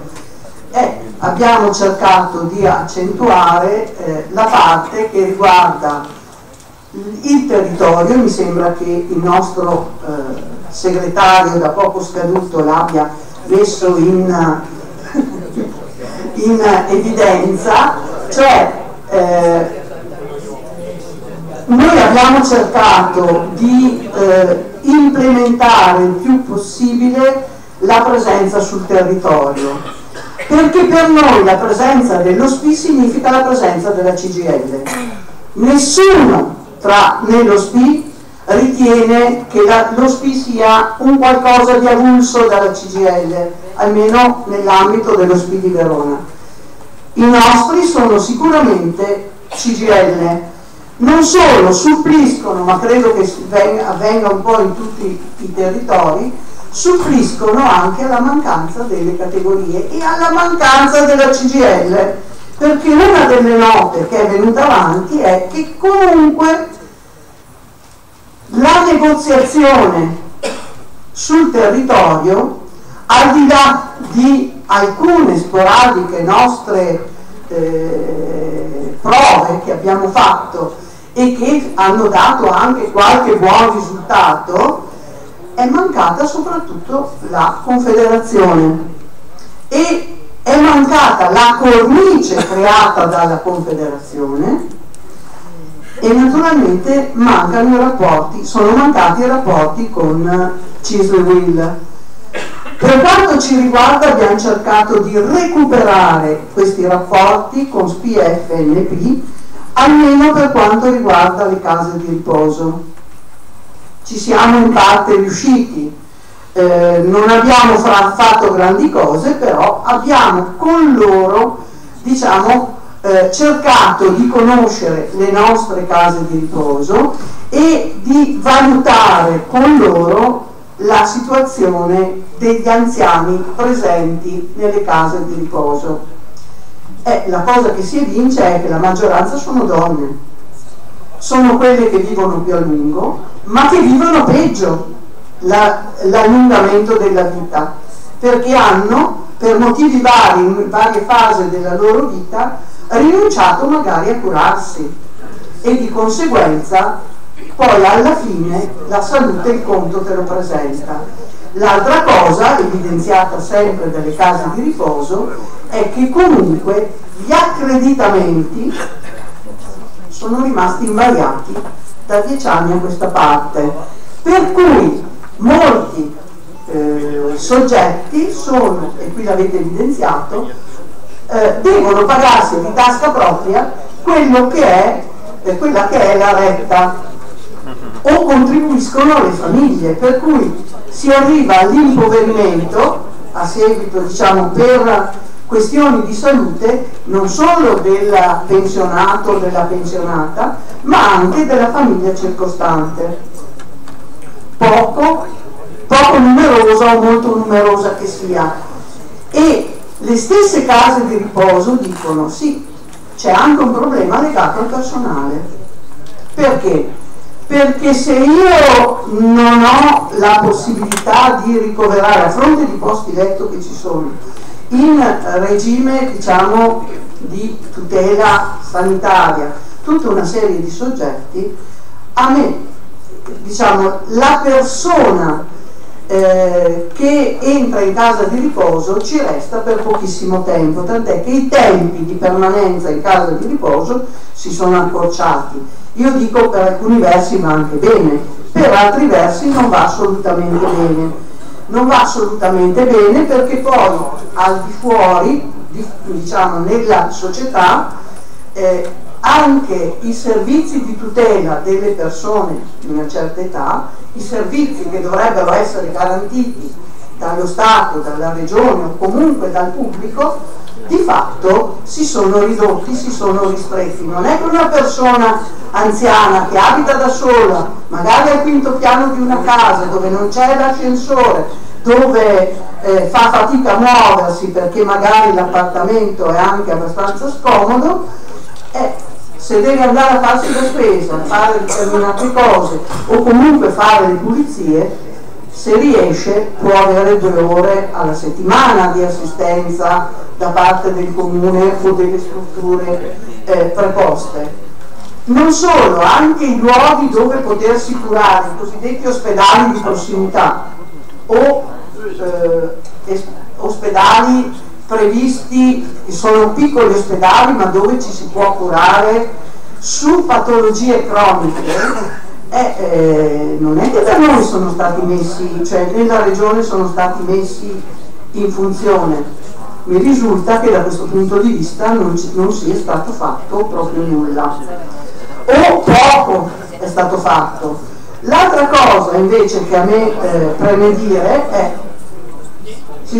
l'ultima cosa che a me preme dire è questa: noi come Spidi Verona abbiamo registrato negli ultimi 2 o 3 anni sicuramente un miglioramento dei rapporti con una parte dei servizi CGIL che rendiamo poi, diciamo, nell'approccio con gli iscritti e con gli utenti.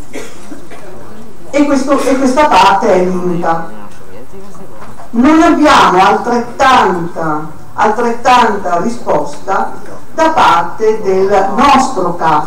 Ho sentito il CAF regionale ieri e punti d'oro, se così è, ma non è così nella realtà di Verona. Io ho l'impressione che a Verona sia più una società di tipo commerciale, vale a dire che tende a fare incassi ma servizi mica tanti. Poi non entro nella diatriba nazionale, segretario sì, l'uno o l'altro.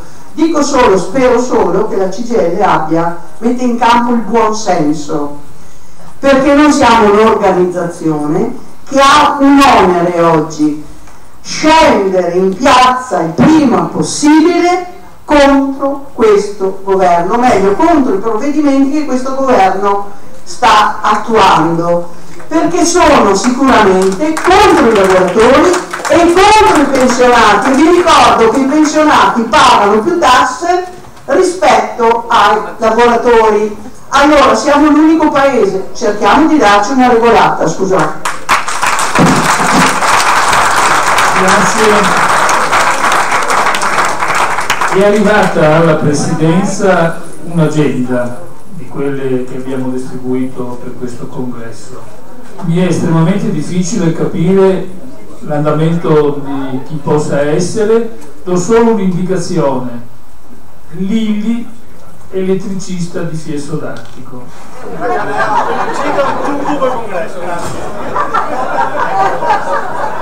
Visto? Anna trovò, aspetta un attimino perché abbiamo un'esigenza. Diamo adesso la parola ad Angelo Massimo perché è in commissione elettorale, l'abbiamo fatto uscire. L'ordine dei lavori però è questo: avevamo detto che a mezzogiorno diamo la parola a Massimo, ad Anna come ho preannunciato, chiediamo al compagno Tronco, che pure è presidente della commissione, di venire a svolgere il suo intervento per Venezia, e con questa è finita la giostra. È chiaro a tutti? Questo messaggio per dire anche che il rispetto dei tempi da parte di quelli che sono gli ultimi a intervenire è doveroso per il rispetto di tutti. Massimo, a te. Sono molto rispettoso in questo. No, allora io volevo partire dal congresso, no? Io l'ho vissuto, il congresso l'ho vissuto da minoranza, è stato un congresso difficile, molto difficile, faticoso. Io ho partecipato a molte assemblee, sono stato eletto da poco, sono entrato nello SPI, ho lavorato nella categoria dei trasporti per tanti anni, nella Firti Cicelle di Vicenza. E intanto voglio fare una premessa, io credo che le minoranze, no, sono l'opportunità. Le minoranze sono un po' il puncolo, sono la sentinella dell'organizzazione sindacale. Non sono il fastidio, no? Spesse volte raddrizzano l'auto che velocemente spanta, no? Quindi è un'opportunità. E guardate che nelle assemblee che abbiamo fatto, che ho fatto decine e decine di assemblee, sono andate in tutte le categorie, ho fatto le assemblee anche con lo SPI, con i pensionati. Quando c'erano i due documenti che si confrontavano, c'era interesse tra i lavoratori. I lavoratori si appassionavano, credetemi, e poi votavano. E qualcuno ci ha anche votato, perché poi noi avevamo quei 10 minuti di tempo per farci conoscere, no? Sia il documento di maggioranza che il documento di minoranza, perché il confronto si faceva su 10 minuti ed era molto difficile, perché entrare in una fabbrica in cui il delegato da decenni segue i lavoratori e in qualche modo nei 10 minuti portare la tua idea politica, contrattuale, sindacale è molto difficile, però si appassionava. Però ho notato una cosa, ma l'hanno detto tutti, dalla segretaria regionale ai compagni, no? Al segretario di Treviso, cioè è stato un congresso poco partecipato, no? Guardate che io sono stato a molte assemblee in cui c'erano zone che rappresentavano, ricordo gli edili che rappresentavano 1000 iscritti, dove la partecipazione è stata zero, cioè non ho visto un lavoratore in quella situazione lì, no? E così anche le percentuali anche dei pensionati, ma delle categorie, quindi un congresso poco partecipato.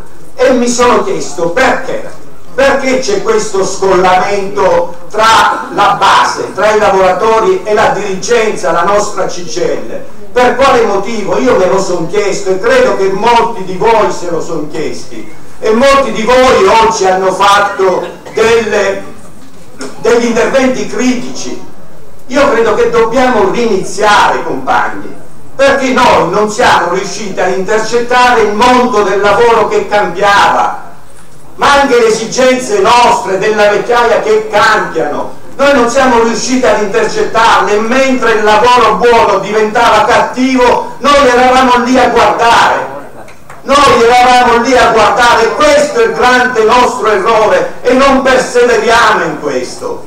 Quando qualcuno, l'ultimo intervento, ha detto no, cioè sul nuovo governo, cioè, ecco, non ci hanno nemmeno in qualche modo convocati, cioè loro non siamo calcolati, ma perlomeno la grande nostra forza, no, che abbiamo dentro, siamo 5 milioni di iscritti, ma mettiamolo in campo sul serio, ma su 2 o 3 elementi che devono essere gli elementi chiari, elementi molto semplici. Dobbiamo parlare anche con delle parole comprensibili, come hanno fatto la Lega e il Movimento 5 Stelle, che ci hanno scippato i banchetti e le parole d'ordine, poi sono al governo, sono andati al governo, stanno facendo delle stragi, è vero, e noi dobbiamo rispondere con, se necessita, con conflittualità.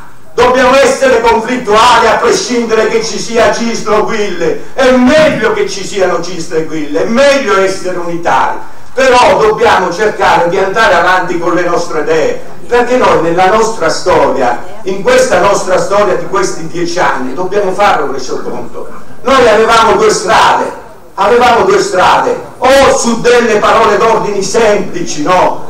In qualche modo coinvolgere gli iscritti e lavoratori, che potevano essere le pensioni 40 e 60, 41 e 61, quello che poteva essere la sanità, che non può essere integrativa la sanità. Noi non possiamo andare a firmare i contratti collettivi nazionali di lavoro e dire che la sanità è integrativa, perché l'abbiamo svenduta. Dobbiamo chiedere salario, non welfare o buoni benzina o quant'altro. Dobbiamo chiedere vero salario e la pensione vera, pubblica, ridistribuirla a chi non ce l'ha, perché ne abbiamo tanto bisogno. L'altro elemento cosa poteva essere? Un ammortizzatore sociale, l'hanno denominato salario di cittadinanza, qualsiasi altra cosa, ma io dico poteva essere un ammortizzatore sociale vero e reale, perché il posto di lavoro si perde, e si perde in maniera molto facile adesso, e trovarne un altro non è semplice, ma si perde anche a 50-60 anni, e sono delle tragedie. Io ho gestito la vertenzialità in Firte e avevamo noi le code di gente che fuoriescono, ma fuoriescono perché non c'è nemmeno più la tutela legislativa. Se ti stai sulle palle ai padroni ti licenziano, poi con 4 soldi magari fanno la conciliazione e ti pagano, ma sei fuori. E noi dovevamo costruire almeno quel tetto, quell'ombrello. Non è assistenza, non è assistenza. Se si perde il posto di lavoro, è vero, dobbiamo creare posti di lavoro, ma per creare posti di lavoro ci vuole un indirizzo politico, economico, che può durare anche decenni, ventenni. Intanto devo tutelare quel papà, quella mamma che ha bisogno di salario, sicuramente con tutta una serie di regole. E su questi 3 elementi noi potevamo sicuramente coinvolgere 3 banali situazioni. Potevamo coinvolgere i lavoratori, i disoccupati, gli inoccupati, e portarli in piazza, ma portarli in piazza su elementi veri, reali, tangibili, credibili, non a spot pubblicitari dove abbiamo portato in piazza i pensionati. Noi pensionati che andavamo a Roma a manifestare a spot pubblicitari. Questo è il collante, si è staccato per questo motivo, perché noi dobbiamo dare esigibilità su ciò che praticamente siamo e su ciò che crediamo, e se diamo esigibilità creiamo un patto di solidarietà con i lavoratori. Ma se questa esigibilità dei nostri contenuti politici e contrattuali non la diamo, ragazzi, noi siamo destinati a cambiare, a morire. Grazie.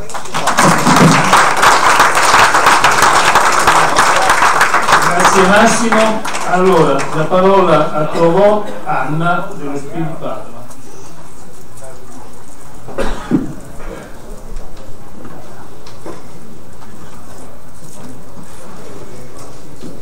Io recupero senz'altro nei tempi, perché il mio sarà un intervento brevissimo. Allora, mi è stato difficile decidere di intervenire, perché mi è molto difficile parlare in pubblico. Il dibattito è stato di alto livello, molto appassionante, interessante, per me informativo e anche formativo.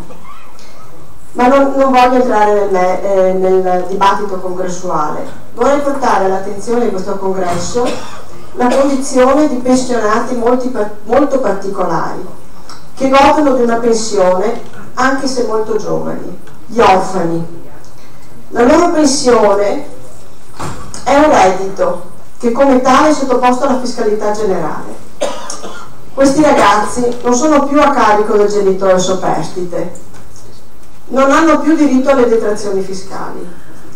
Il genitore non può più dedurre le spese sanitarie, le tasse scolastiche, le tasse universitarie del figlio.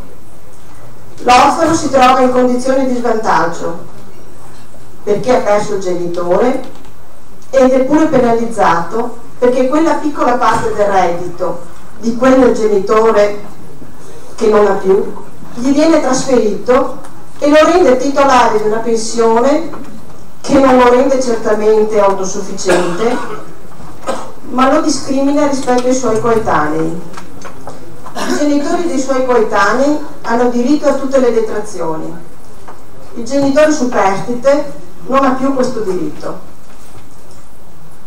Abbiamo figli di serie A e figli di serie B. Questo è un tema poco conosciuto, ma ritengo di notevole rilievo e penso sia importante che qualcuno se ne faccia carico. L'orfano deve mantenere i diritti che aveva in presenza di entrambi i genitori. Grazie.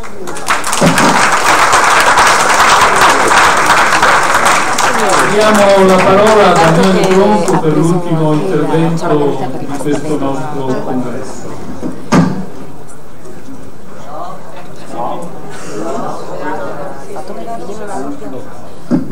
Sì, allora cari compagni e cari compagni, nel condividere l'ampia relazione della Elena e nella ristrettezza del tempo che mi è stato assegnato, provo a concentrarmi sugli aspetti che ritengo più significativi del territorio veneziano. Come sapete, da qualche giorno ho assunto l'incarico di segretario generale dell'area metropolitana di Venezia. Noi abbiamo una realtà molto articolata, avete sentito anche dell'intervento della compagna Dutto, soprattutto la realtà della città molto complicata, viene attraversata da problemi strutturalmente complicati, aggravati ovviamente dalla situazione che in questi giorni ha coinvolto l'intera regione.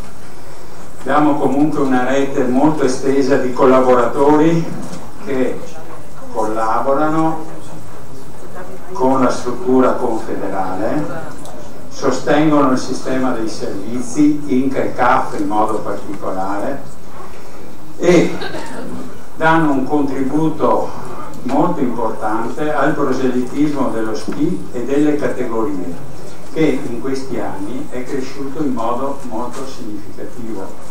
Abbiamo dati di incremento sulle iscrizioni derivanti proprio da questo lavoro che abbiamo saputo, che hanno saputo chi mi ha preceduto, intrecciare tra l'INCA, il CAF e il Dipartimento Previdenza dello SPI veneziano. Ovviamente lo SPI, è giusto ribadirlo, non vuole diventare un servizio aggiuntivo alla CGIL, ma rimane un sindacato che per sua natura fa un'azione sindacale di tutela individuale e collettiva delle persone che rappresentiamo. In questi anni abbiamo contribuito a far riconoscere ai pensionati veneziani qualche milione di euro con la campagna dei diritti nascosti. In questa sede non posso citare però tutte le nostre attività che svolgiamo e che vengono svolte nel territorio della provincia di Venezia, dai migranti al rapporto intergenerazionale con decine di incontri nelle scuole, alla legalità, allo sportello sociale, al contributo alla contrattazione sociale e territoriale. Ovviamente il rafforzamento della contrattazione sociale territoriale, che dà risposte concrete alle persone che rappresentiamo, deve vedere un più preciso impegno da parte delle categorie dei lavoratori attivi, quelle direttamente interessate, ma sostanzialmente dell'intera struttura, perché è evidente che i benefici che le persone che tutte le persone godono da questa contrattazione ricade solo sui pensionati, ma su attivi e cittadini in genere. La struttura dello SPI metropolitana esce da questo congresso con 16 leghe dopo la fusione della Lega di Venezia Centro Storico con la Lega del Lido. È costituito da oltre 93 collaboratori che garantiscono la presenza sull'intero territorio provinciale. Le 16 leghe sono uscite da questo congresso profondamente rinnovate, ben 10 sono i nuovi segretari, ma oggi 9 sfide si presentano davanti a noi. A livello nazionale ci troviamo di fronte a un DEF che impone alla CGIL, a mio avviso, una ripresa della mobilitazione unitaria che metta al centro delle nostre richieste le questioni che abbiamo posto anche nella discussione in questo percorso congressuale: il piano del lavoro, la nuova carta dei diritti, la solidarietà, l'uguaglianza e i diritti e il reddito dei pensionati. Dobbiamo respingere le proposte di un prelievo forzoso sulle pensioni, bloccare il blocco della rivalutazione delle pensioni stesse che avevamo faticosamente concordate con il governo precedente. Questo è un governo di destra, è giusto dirlo, perché nel percorso che abbiamo fatto e nelle assemblee che abbiamo partecipato, di tanto in tanto sentiamo legittimare l'azione del governo su alcuni aspetti particolari. Dobbiamo dirlo fortemente che questo è un governo che è stato sicuramente legittimato dal voto popolare, e questo è un fatto innegabile, ma che ha aggregato forze politiche molto lontane dagli obiettivi che ci poniamo come sindacati. È una deriva pericolosa che può sfociare in violenza, come già abbiamo visto in alcune nostre sedi e in alcune nostre in alcune nostre sedi ci sono state bruciate delle bandiere, scritte ingiuriose e sui social attacchi molto violenti ai compagni e alle compagne della nostra organizzazione.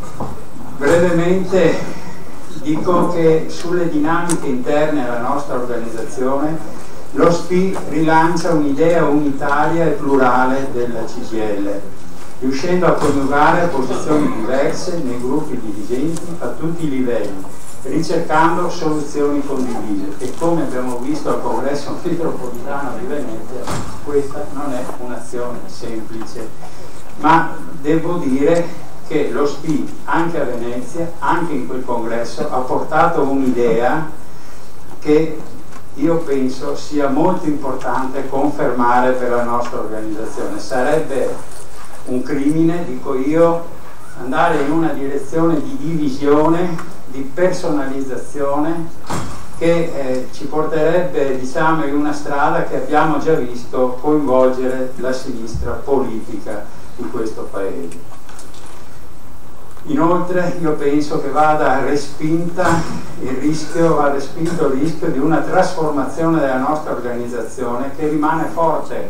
Guardate, partendo dai dati del tesseramento stesso, perché anche a Venezia oltre l'80% degli iscritti allo SPI non è mai stato iscritto alla CGIL, e il 30% delle nuove deleghe che facciamo non proviene dal lavoro del mondo dipendente così come l'abbiamo interpretato.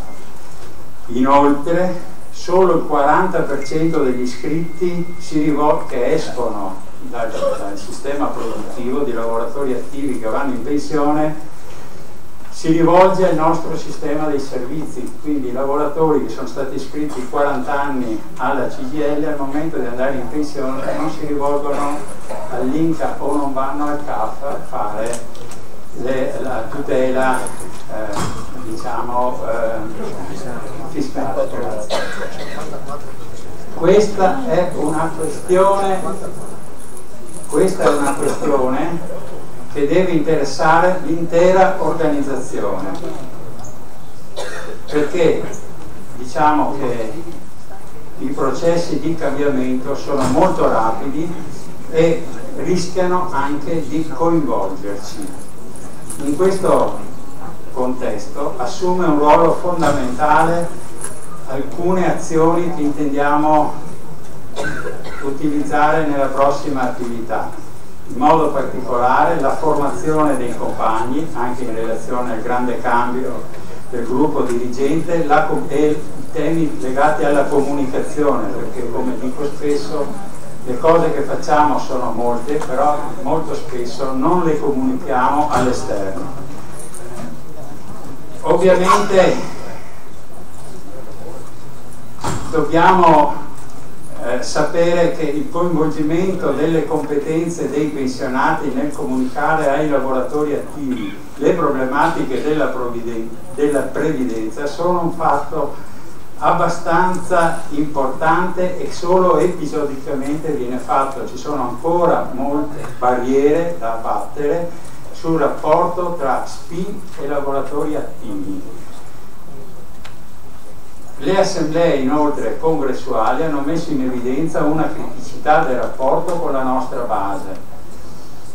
Abbiamo avuto una partecipazione non all'altezza, soprattutto non all'altezza della partecipazione che invece abbiamo nelle iniziative che facciamo su azioni concrete.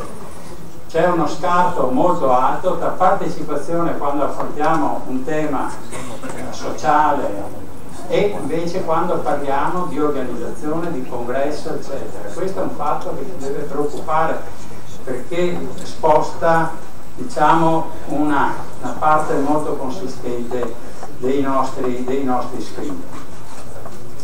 Noi siamo un'organizzazione che coinvolge migliaia e migliaia di persone nelle attività che facciamo, dobbiamo usare questa nostra capacità per il radicamento anche politico. La CGIL è rimasta tra i pochi ad avere questa potenzialità d'ascolto. Con oggi termina la mia esperienza di segretario organizzativo regionale. In questi quasi 8 anni di esperienza straordinaria ho incontrato donne e uomini pronti a recepire la sfida che avevamo assunto nel 2012 con lo slogan "Fermare il declino", come titolava un po' roboante lo slogan del nostro primo progetto di formazione, mutuando un titolo dello SPI nazionale. In effetti lo SPI del Veneto e anche quello di Venezia da alcuni anni perdeva più iscritti di quanti ne faceva. Dal 2012 in avanti, con una pausa del 2014, caso strano l'anno del congresso, abbiamo sempre chiuso il tesseramento in positivo. Questo grazie al lavoro di centinaia di collaboratori e dirigenti che si sono messi a disposizione del nostro progetto, fatto di formazione, di lavoro a rete, di coinvolgimento dell'INCA, prima con Walter, poi con Anna e per alcuni aspetti con Claudio del caso. In questo contesto il ruolo della CGIL è stato decisivo per dare gambe a questo progetto. Molto rimane ancora da fare. Le categorie degli attivi, salvo rare eccezioni, sono state formalmente presenti con la firma sottoscrizione di alcuni accordi, ma concretamente assenti da questo progetto. Ed è questa la sfida dei prossimi anni. Come diceva Elena nella sua relazione, abbiamo bisogno di ripensare al nostro modello organizzativo. Allo SPI, con i suoi dirigenti e collaboratori, devo dire grazie per questo pezzo di strada che abbiamo fatto assieme. Lo SPI conserva la memoria di quello che eravamo ed è l'interprete di quello che saremo. Abbiamo già fatto tanta strada e tanta strada ne percorreremo ancora. Abbiamo la capacità e la forza per interpretare il nostro ruolo. Qui si fa il futuro. Grazie. Bene, Daniele. Allora, noi siamo a questo punto che ci eravamo proposti di sviluppare 15 interventi e 15 interventi sono stati. E aggiunti ai 16 di ieri, mattina e pomeriggio, compresi i saluti anche, noi abbiamo avuto 31 persone che in aggiunta alla relazione di Elena e all'intervento del nostro segretario regionale Cristian Ferrari ci portano, come dire, nella fase finale della parte politica. Ma mi risulta che anche le commissioni abbiano già concluso positivamente e in un modo unitario tutto il loro lavoro. Di conseguenza noi siamo per procedere, per andare avanti, dando adesso la parola al compagno Atti per le sue conclusioni, è vero, e poi continueremo anche con le votazioni, perché il pranzo è un po' in là, per cui al compagno votiamo i numeri prima? Prego, la parola a Daniele. Allora si vota con voto palese, alzata di delega.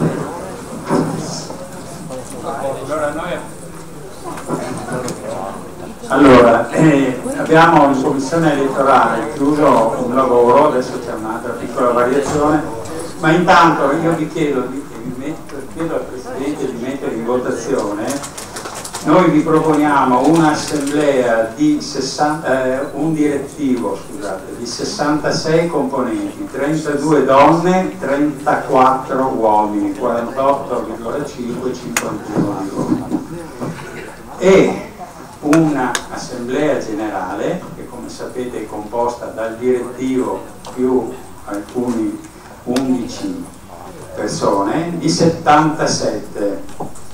Io vi chiedo al Presidente di mettere in votazione in maniera che poi chiudiamo sulla partita. Lo faccio subito. Votiamo assieme i due organismi, 66 componenti il comitato direttivo, 77 dell'Assemblea Generale. Chi è d'accordo alzi la delega. Giù. Contrari? Astenuti? Votato un astenuto. Con un astenuto viene approvato il numero di 66 e 37. 77, per cui la Commissione ha operato, eccetera. Ritorniamo un passetto indietro e diamo la parola al compagno Raffaele Atti, segretario nazionale dello SPI.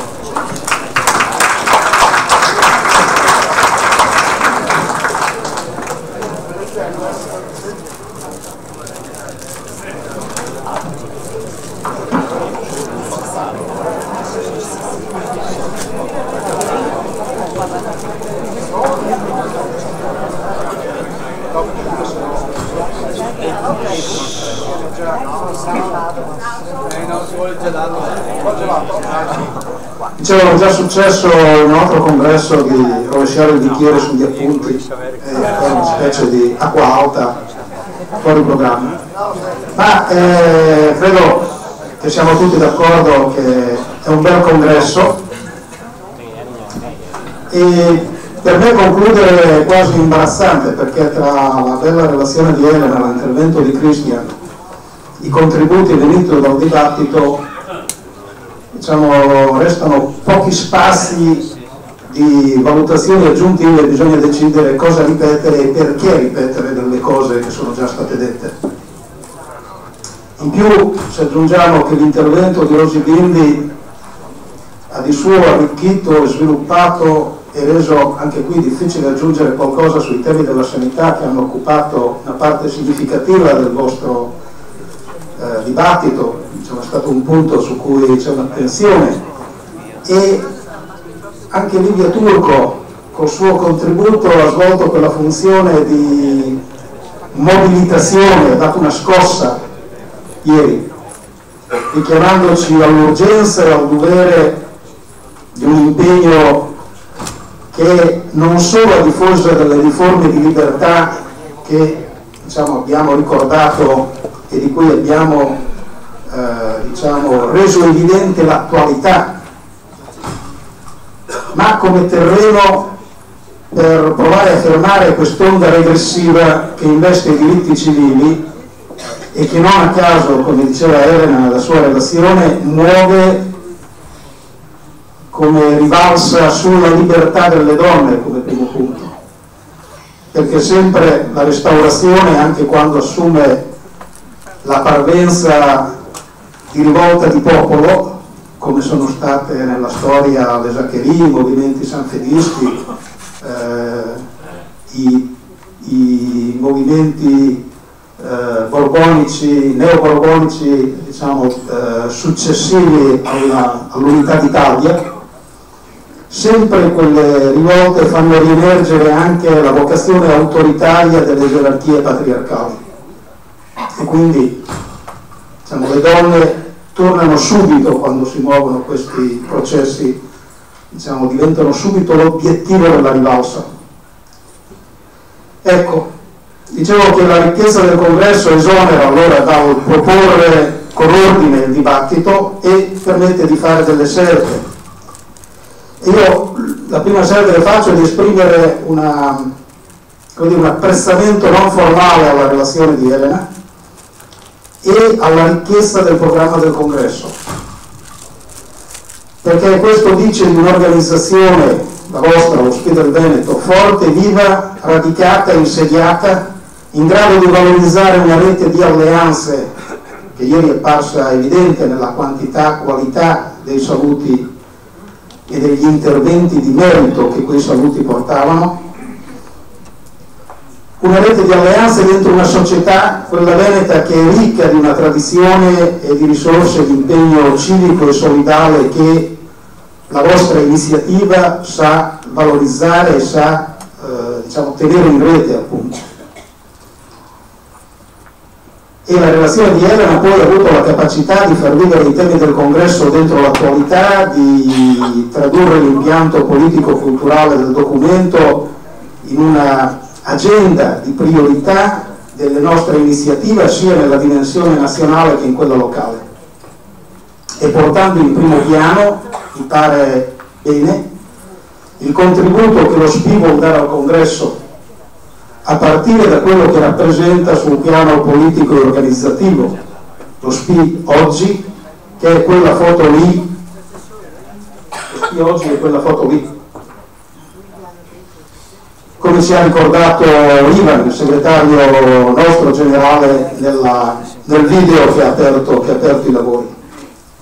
E la tavola rotonda di ieri ci ha anche reso evidente quanto sia utile e necessario avere cognizione sempre da dove veniamo, per quali conquiste, per quali battaglie, per quali sconfitte anche siamo passati, per sapere dove siamo, che è la condizione fondamentale per poterci confrontare con i cambiamenti e le trasformazioni della società, per saperli interpretare.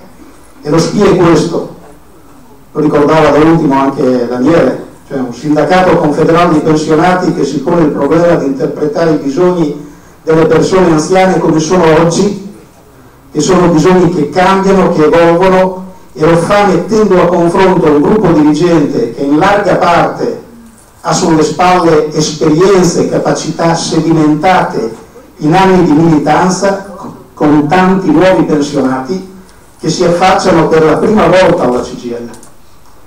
E guardate, questo ci pone una responsabilità, un impegno nuovi in quel dato, in quel fatto che l'80% dei nostri nuovi iscritti viene da fuori, ci pone il tema di rendere continuamente attuale, di motivare continuamente anche nei confronti dei nostri iscritti il nostro impegno di un patto di solidarietà tra generazioni, che è uno dei diciamo che è l'impegno con il quale noi possiamo esercitare una funzione di contrasto al rischio di derive corporative della società. Cioè nel nostro modo di rappresentare gli anziani, i bisogni degli anziani, sta questo impegno, il nostro essere un sindacato confederale dei pensionati, ha questo senso dentro, e questa cosa noi con questo cambiamento di composizione, che fino a pochi anni fa questo dato non aveva queste dimensioni, noi fino a qualche anno fa ereditavamo gli iscritti delle altre categorie in grande parte.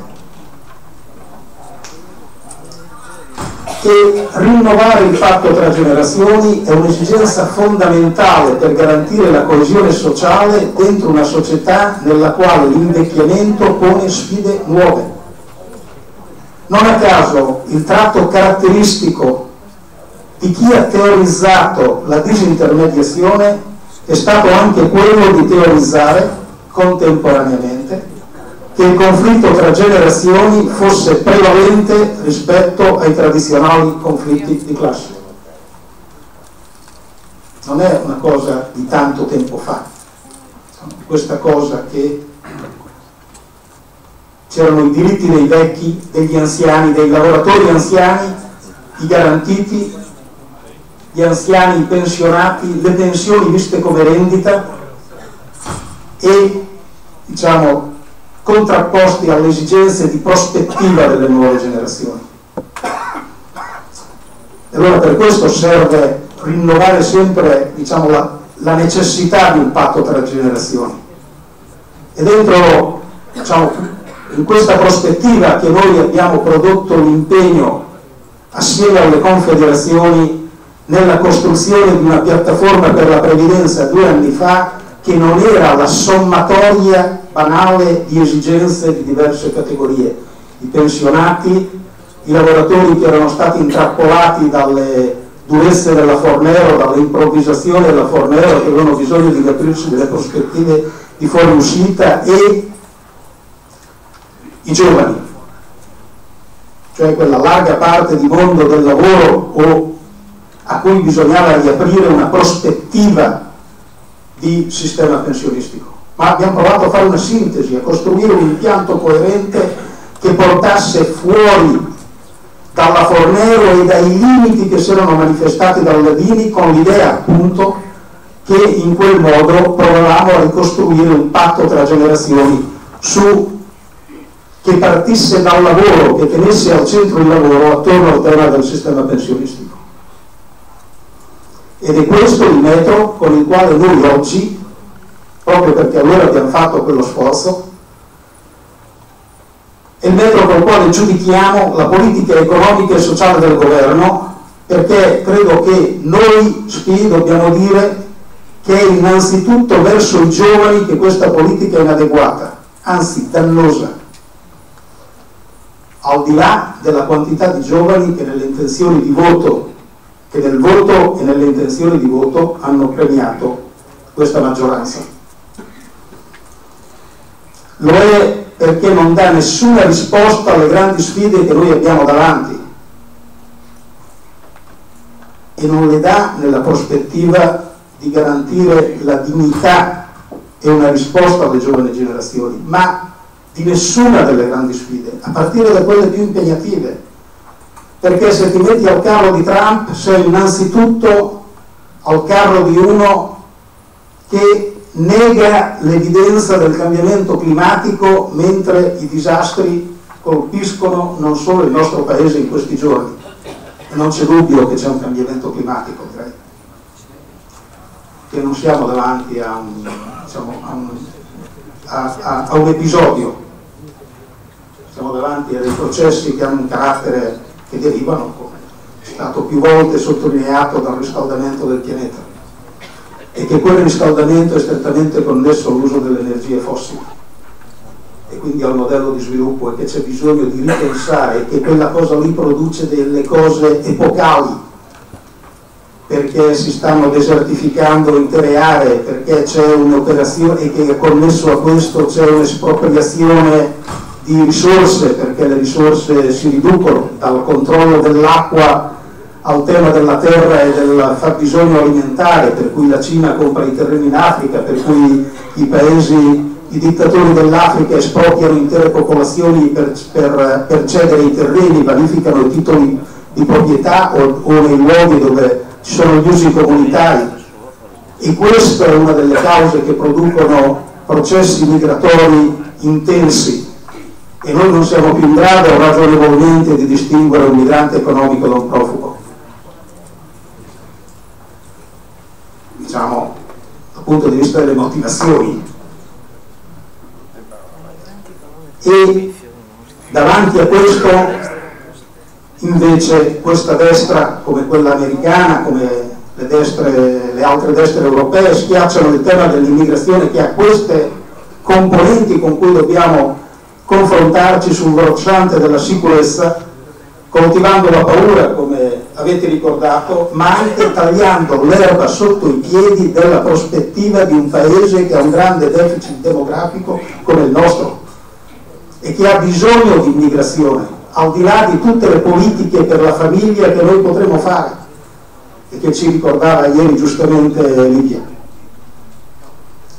Ma noi avremo bisogno, ne abbiamo già avuto bisogno negli anni scorsi, mentre il declino demografico, e oggi, diciamo, in questi anni noi per la prima volta subiamo anche una riduzione, perché con la chiusura dei canali legali di immigrazione oggi nel nostro paese si entra solo per transitare poi nella clandestinità, e l'aumento dei controlli, dei visti anche sugli ingressi di natura turistica sta portando il fatto che noi per la prima volta abbiamo una riduzione della presenza di stranieri irregolari e forse anche un blocco di quelli irregolari. Abbiamo un aumento del lavoro illegale, perché non ci sono più canali di legalizzazione del lavoro e di chi è entrato irregolarmente. Ma in questo modo, operando una politica di discriminazione, non praticando politiche di integrazione forti, all'altezza della sfida di un paese che comunque ha già incamerato il 10% di immigrati nel corso degli anni, noi ci stiamo tagliando l'erba della coesione sotto i piedi, perché stiamo allevando il rancore delle seconde generazioni. Ed è questo il tema su cui io credo noi dovremmo aprire anche nuovi capitoli di riflessione e di intervento. Perché non sono tutti come le ragazze della squadra di volley, le nuove generazioni. Processi di ghettizzazione, di marginalizzazione, e li vediamo in giro, e dopo quando scopriamo che sono gang è tardi. Quelli che quando giri nei fine settimana vedi che vanno da soli, che non sono, diciamo, un po' di figli di italiani e un po' figli di stranieri. No, sono tutti figli di stranieri. E allora, diciamo, anche da questo punto di vista il governo ci sta facendo un gran favore alla prospettiva e al futuro dei nostri giovani, e non c'entra niente la disoccupazione giovanile col fatto che avremo comunque bisogno di immigrati. E poi sulle pensioni, l'avete già detto, vado davvero di corsa, perché quota 100, che pure, diciamo, entra dentro la nostra base sociale con una forza dirompente, che quasi, no, ci giriamo attorno, ma quota 100 parla una parte della nostra base ma chiude la prospettiva ad un'altra, perché si associa alla conferma dell'età pensionabile elevata e al mantenimento dell'aggancio alle aspettative di vita di quell'età, per quello che leggiamo.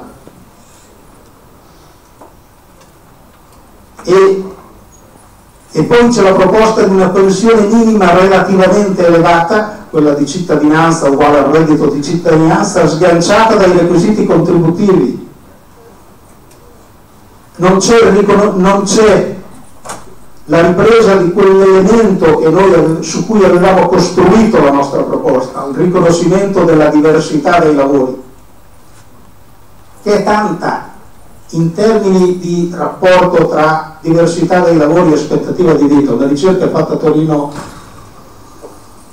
negli anni 2000 ha dato conto di come è fatta questa diversità. Ha messo in fila gli operai non qualificati, quelli qualificati, i lavoratori autonomi con dipendenti, quelli senza, e i dirigenti, e ha visto qual era l'aspettativa di vita a 35 anni di quelle categorie lì, e sono in fila.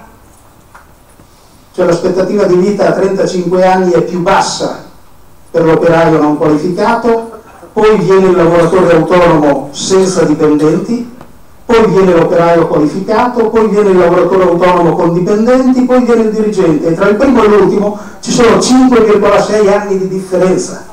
E se tu cominci a testare l'età pensionabile a 67 anni, fa una bella differenza 5 anni tra, dato che quelle età partono da 78 e arrivano a 83 e mezzo. E sono due le differenze di quando ci vai e di quello che prendi del montante, come da sindacalisti siamo abituati a dire quando facciamo i conti di quanto ti butta un contratto, in questo caso di quanto ti butta la pensione. Ecco perché noi quel tema lì non possiamo mollarlo, e c'è un grande tema d'equità nell'insistere nel fatto che si riformi la Dini attorno al tema del rapporto tra aspettativa di vita, coefficienti, eccetera, e nell'introdurre il tema della flessibilità, che a quella cosa lì è associato. E qui non ce n'è di flessibilità.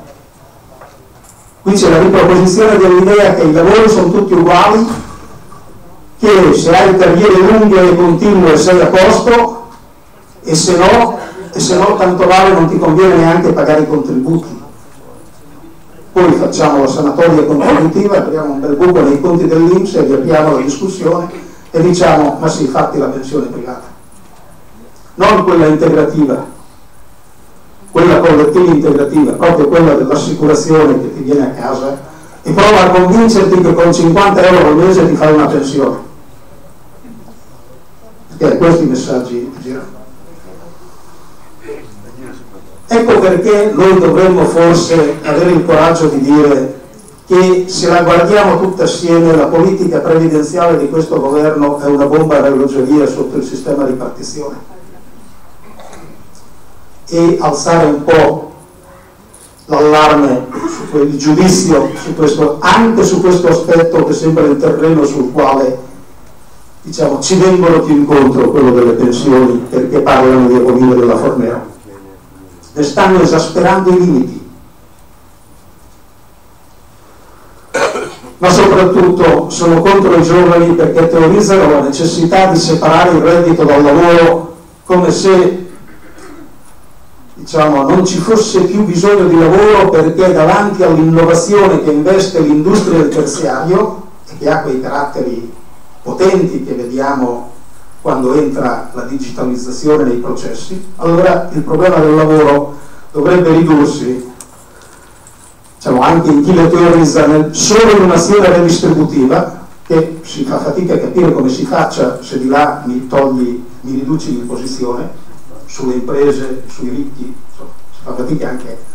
Ma il loro sociologo De Masi ha teorizzato, no, che poi ci si dedica alle cose belle della vita, si libera il tempo, come se noi non avessimo dei bisogni che richiedono lavoro da soddisfare del paese, e come se il problema non fosse che gli equilibri saltano perché proprio si è abbandonata la strategia della piena occupazione, e come se il tema della qualità della vita non fosse connetta al grado di soddisfazione che tu ricavi e che puoi ricavare dal tuo lavoro, come se non fosse quello che dà dignità, il veicolo di partecipazione alla vita collettiva.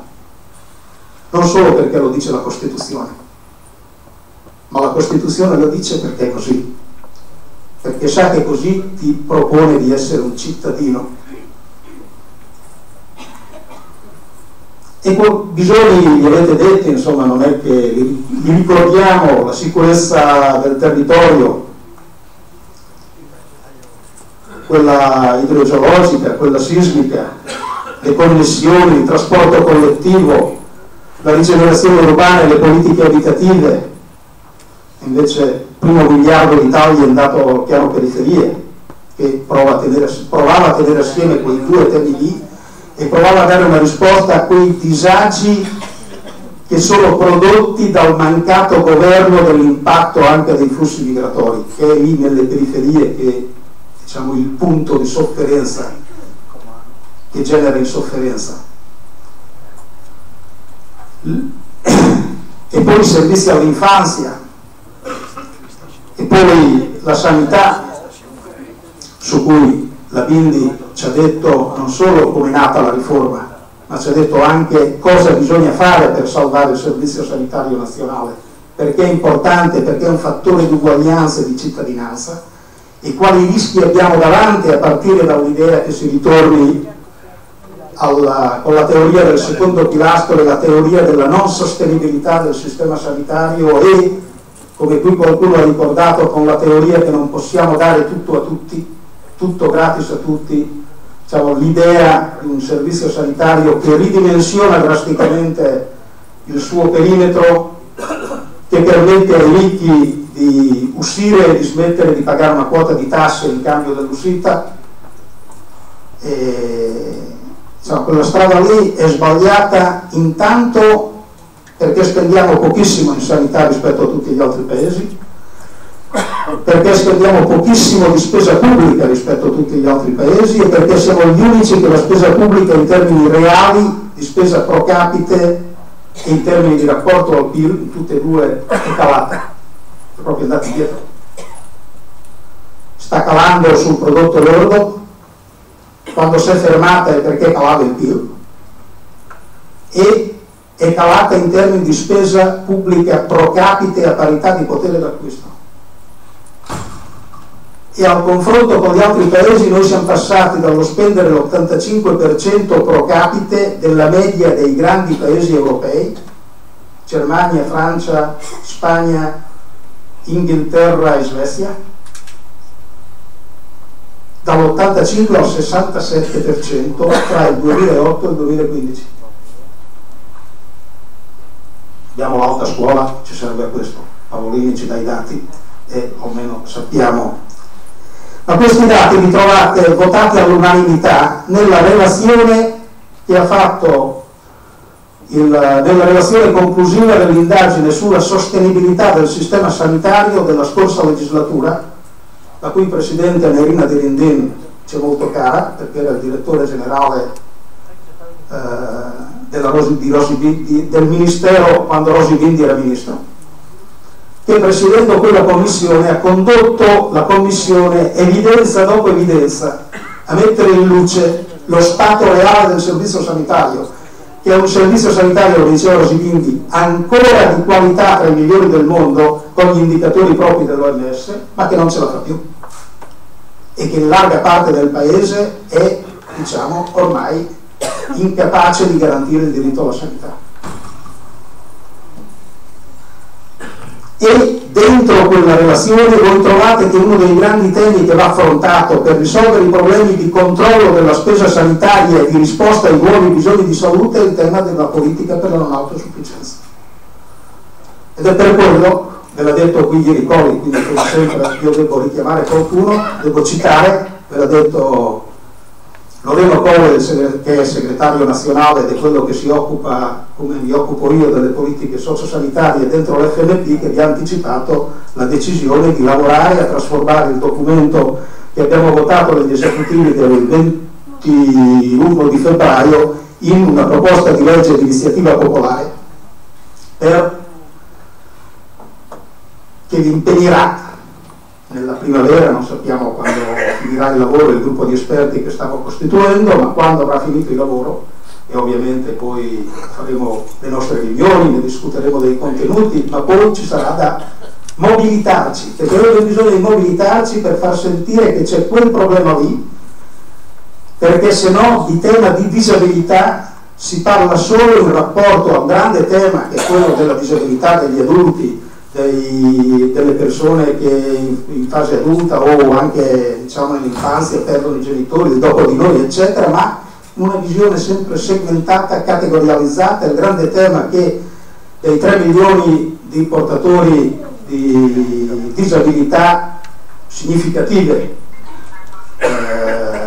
2 milioni e mezzo sono anziani, non parla nessuno, e quelli gravano sulle famiglie, oltre che vivere loro una condizione in molti casi, diciamo, non dignitosa per una fase importante della loro vita, per l'ultima fase della loro vita. Quindi noi abbiamo bisogno di intervenire. Ecco, e tutti questi campi sono campi nei quali si può rilanciare l'occupazione e impegnare a guidare l'innovazione, perché il lavoro che ne esce, dal controllo del territorio alla sua sicurezza, ai servizi alla persona, sia un lavoro di qualità con l'uso dell'innovazione, e quindi che interrompa la polarizzazione che il mercato sta producendo nel mercato del lavoro tra professioni qualificate e lavori poveri, part-time involontari, lavori dequalificati, che alla base non solo delle disuguaglianze ma poi dei processi di accumulo di disagio e di rancore dentro la società. Certo, per fare questo servono risorse, e se fosse per una proposta complessiva di questo tipo, guardate, anche un confronto duro con l'Unione Europea per modificarne le politiche avrebbe senso, però bisogna che noi siamo chiari. Savona non è Varoufakis, bisogna che evitiamo di prendere delle cantonate, e bisogna che siamo chiari anche sul fatto che l'Italia, che ha preso in mano il governo giallo-verde, non è la Grecia che aveva preso in mano Tsipras dopo il voto, cioè già provata da piani di rientro pesanti di politiche d'austerità. Noi siamo un paese che ha un avanzo primario significativo, cioè già una differenza tra entrate e uscite positiva, un peso rilevante del costo del debito perché il debito è molto elevato, abbiamo anche una grande evasione, abbiamo una grande ricchezza privata, abbiamo una ricchezza immobiliare che oscilla, prima della grande crisi era 4 volte e mezzo il debito pubblico, la ricchezza delle famiglie. Poi c'è stata una svalutazione significativa dei valori immobiliari, possiamo pensare che sia 3 volte e mezzo il debito pubblico, però insomma non è poco. Ed è concentrata, ce lo ricordava Rosy Bindi ieri, il 50% di quella ricchezza lì è posseduta dal 10% delle famiglie. E poi appunto l'evasione abnorme e un'economia illegale, quelle due robe vanno a pari passo, no? Almeno doppia rispetto a quella degli altri paesi europei. Allora, se tu in questo quadro, con un paese fatto così, se tu fai un condono ampio, perché più andiamo avanti con questi decreti, adesso ce n'è un ulteriore pezzetto, e più si vede l'ampiezza del condono. E il condono cosa induce? Induce l'idea che dopo ce ne sarà un altro, cioè induce l'idea che le tasse è inutile pagarle, che prima o dopo ci sarà bisogno di soldi, ti proporranno un forfait. Poi c'è una parte del paese che invece gliela prendiamo tutti i mesi, le pensioni dei lavoratori dipendenti, su quei redditi lì che non a caso crescono nella dimensione IRPEF, mentre la quota di reddito da lavoro cala, la quota di IRPEF cresce. Allora è vero che gli altri redditi hanno altre tassazioni che non finiscono nell'IRPEF, però c'è qualcosa che non funziona tanto bene, quella cosa lì, perché non è che poi cresca il prelievo dalle altre fonti in rapporto all'IRPEF. E tu fai quella cosa lì e poi prometti la flat tax, cioè prometti, c'è un paese messo così, tu fai il condono di quell'ampiezza e poi prometti un taglio dell'aliquota. Adesso lasciamo stare quante aliquote faranno, se non è proprio flash 1 2. Il dato significativo è che l'aliquota più alta viene dimezzata in tutte le cose che sono circolate, quello è il dato. E quindi il processo di redistribuzione è un processo seccamente a favore dei ceti più benestanti. E poi nel contratto è scritto che non fai una patrimoniale e neanche che aumenti la tassazione sui consumi, anzi neanche che redistribuisci le aliquote. Ma scusate, uno che vi presta i soldi cosa deve pensare? Che i ricchi di quel paese lì hanno deciso che non partecipano alla restituzione del debito, che non se ne sentono responsabili, o no? Allora, forse lo spread ha a che fare con quella cosa lì, non col fatto che Moscovici ci prende insulti, forse ha a che fare con quella cosa lì. E forse ha quel segno lì anche il tipo di autonomia che vuole il Veneto, cioè meno solidali tra aree del paese, meno solidali i ceti ricchi, meno solidali anche rispetto alla solidarietà tra aree del paese, quindi prima gli italiani, ma poi dentro gli italiani prima i veneti, prima i lombardi, prima gli emiliano-romagnoli. Ecco, se tu vai al confronto con l'Unione Europea per chiedere di cambiare le politiche, hai sopra 300, lo split che intanto è cresciuto di oltre 300 punti, tu forse arrivi prima a chiedere l'aiuto del Fondo Monetario Internazionale che a chiedere il cambiamento della politica europea. Questo è, credo, la preoccupazione, non una discussione astratta sul quanto di deficit ci possiamo permettere, se è giusto, se non è giusto. È certo che elettoralmente paga, perché qui noi paghiamo la grande crisi di credibilità che il processo di integrazione europeo attraversa, l'ha detto Christian molto bene, l'ha detto Elena nella sua relazione, io non ci torno su, spero di riuscire a togliermi l'orologio. E che è il prezzo di molti errori che le forze progressiste hanno commesso, figli di una visione ottimistica del processo di globalizzazione che coinvolge, diciamo, il dibattito che non abbiamo fatto negli anni 2000, cosa bisognava fare dopo l'euro, sulle politiche fiscali, sulla armonizzazione delle politiche sociali, cioè, bello, l'abbiamo chiesto, siamo andati a Nizza a chiedere che quel vertice votasse la carta sociale, abbiamo chiesto che aveva anche quel risvolto, se ne discusse in Germania, ha vinto Schröder, ha deciso che diventava l'economia più competitiva, ha fatto le riforme, diciamo, del mercato del lavoro e del welfare e non ha trainato un'Europa che era governata tutta da progressisti ad affrontare i nodi che poneva l'armonizzazione e l'euro, cioè l'armonizzazione delle politiche fiscali per evitare la competitività tra i sistemi di welfare. Da lì il meccanismo che ricordava Christian, le politiche di austerità quando la crisi esplode.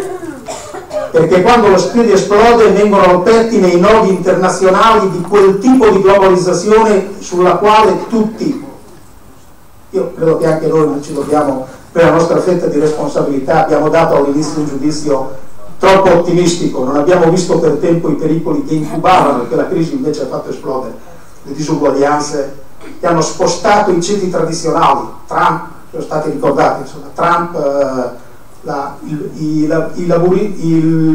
ceti popolari inglesi che votano per la Brexit evidentemente contro i loro interessi. Ma la gente non sbaglia, dice giustamente Inglese, non puoi dire alla gente che sbaglia a votare, devi porti il problema di cosa. Allora noi, se il processo è questo, noi non possiamo sperare che la cialtroneria di Toninelli, le bugie di Di Maio riconducano rapidamente sul campo progressista quel voto. C'è un lavoro profondo che spetta alla sinistra a ridefinirsi oltre la dialettica tra leader con sempre meno seguito, ma noi possiamo dare un contributo se teniamo ferro alla barma del nostro ruolo, della nostra autonomia, che vorrei ricordare prima che dai partiti, abbiamo sempre detto che è dai padroni e dai governi la nostra autonomia, poi dai partiti. E tenendo ferma la capacità di dire sempre la verità, ma di non scappare dal confronto con i lavoratori e con i pensionati, non scappare dagli argomenti scottanti. E oggi credo che nella piattaforma unitaria noi abbiamo un'occasione molto seria e credo che faremo bene a percorrere, adesso che anche l'impegno organizzativo del congresso viene scemando, siamo nella fase finale, ne abbiamo meno congressi da fare, impegnano meno le nostre strutture e noi credo che non dobbiamo pensare che mai come da molti anni non avevamo una piattaforma così ampia che si somma agli accordi unitari su rappresentanza e contrattazione. Però se andremo al confronto avremo di fronte il problema di quell'orientamento lì che si è manifestato col voto. E io credo che su questo in prospettiva noi non chiudiamo quella forbice se non facciamo le cose che sono state dette, per chiudere rapidamente, le cito per titoli: radicamento, confederalità, prossimità, vicino alle persone, non solo ai luoghi di lavoro, ma a dove vivono e come vivono. E quindi senza contrattazione sociale noi non facciamo vivere la confederalità non solo nelle nostre strutture, ma nella testa delle persone che vogliamo rappresentare. E questa è la confederalità che alla fine dobbiamo, perché la solidarietà non è un sentimento, la solidarietà è una costruzione solidale, perché tu metti assieme delle cose perché ci stiano attaccate, ed è un processo che tu fai costruendo i punti di mediazione sociale tra le persone, e lo fai stando in mezzo a loro e portando loro a partecipare a quel processo. Per questo abbiamo bisogno di parlare anche della nostra organizzazione. E Christian, come tanti di voi, ci ricordavano con orgoglio che con tutti i suoi limiti il nostro congresso è un evento unico nel paese, perché è un processo fatto di assemblee, di partecipazione, si discute, si vota, non è un click su un computer, non è un voto a un gazebo per scegliere un capo, è un congresso che sedimenta migliaia di eletti in tutto il paese che sono investiti di ruoli di dirigenti, cioè che hanno il compito di ascoltare, rispondere, orientare, dirigere, promulgare vertenze, produrre mobilitazione, fare accordi. È una democrazia rappresentativa che elegge delle persone che non scappano col mandato e tornano dopo 5 anni, ma che stanno lì tutti i giorni, sono reperibili a confrontarsi e a rispondere di come gestiscono quel loro ruolo dirigente.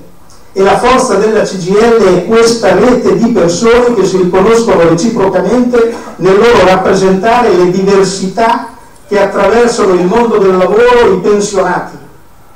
E il contrario del modello un capo e il popolo. Vorrei che l'avessimo ben presente in questo nostro passaggio congressuale, perché è una rete fatta di volontari, di delegati, di funzionari che nei rapporti tra loro, nei punti di contatto, quelli in cui l'RSU parla con l'organizzazione di categoria, quella nella quale il pensionato e l'attivista di Lega parla con il suo dirigente provinciale, non lo vive come il rapporto tra la casta e il popolo.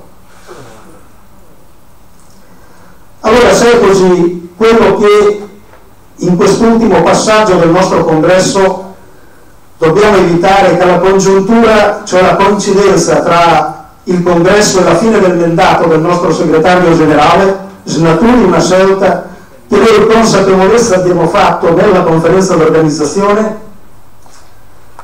cioè di riservare l'elezione al segretario generale dell'Assemblea da parte dell'Assemblea Generale Nazionale per eleggere quello o quella che il gruppo dirigente, quello là, l'Assemblea Generale, riterrà più idoneo a valorizzare il ruolo del gruppo dirigente e a valorizzare, tenendola unita, quella forza diffusa, articolata, pluralistica, che nessuno può dirigere all'insegna dell'uomo solo al comando. Perché non siamo un partito, e anche i partiti che hanno scelto quella strada non sono messi molto bene e forse l'hanno pagata cara, perché hanno capito che finita la fortuna del capo dietro non avevano più niente. Ecco perché le tifoserie sono pericolose, come lo è un uso sbagliato dei social, che invece di avere l'impegno positivo che richiamava Paolino, e voglio rassicurarlo che finito il congresso metteremo impegno, diciamo, nella formazione su un uso consapevole e impegnato dei social da parte di tutte le nostre strutture, ma che sembra riversare dentro la CGIL, dentro la sua dialettica interna, una parte di quel rancore, di quella violenza che è così lontano dalla nostra cultura, dalla nostra storia, dalla nostra tradizione. Però, vedete, nei momenti di stretta, nei grandi cambiamenti, che sono stati tanti i passaggi difficili della CGIL, 56, 60, 60, 68, 69, 77, 79, 83, 89, 92, 93, 94, 95, 2001, 2003, 2014. Noi in tutte quelle case lì abbiamo sempre avuto la capacità di vedere i pericoli, trovare la via dell'unità ed è la ricerca che dobbiamo fare davanti ai pericoli che voi qui avete sottolineato che corre la democrazia del nostro paese, che ha bisogno di una CGIL unita, forte, consapevole, che è unita attorno a se stessa, non attorno a un capo, ma attorno all'organizzazione. E il vostro congresso, la consapevolezza, i vostri risultati, il vostro impegno che avete confermato, io dice che non solo che ce la possiamo fare, io penso che ce la faremo.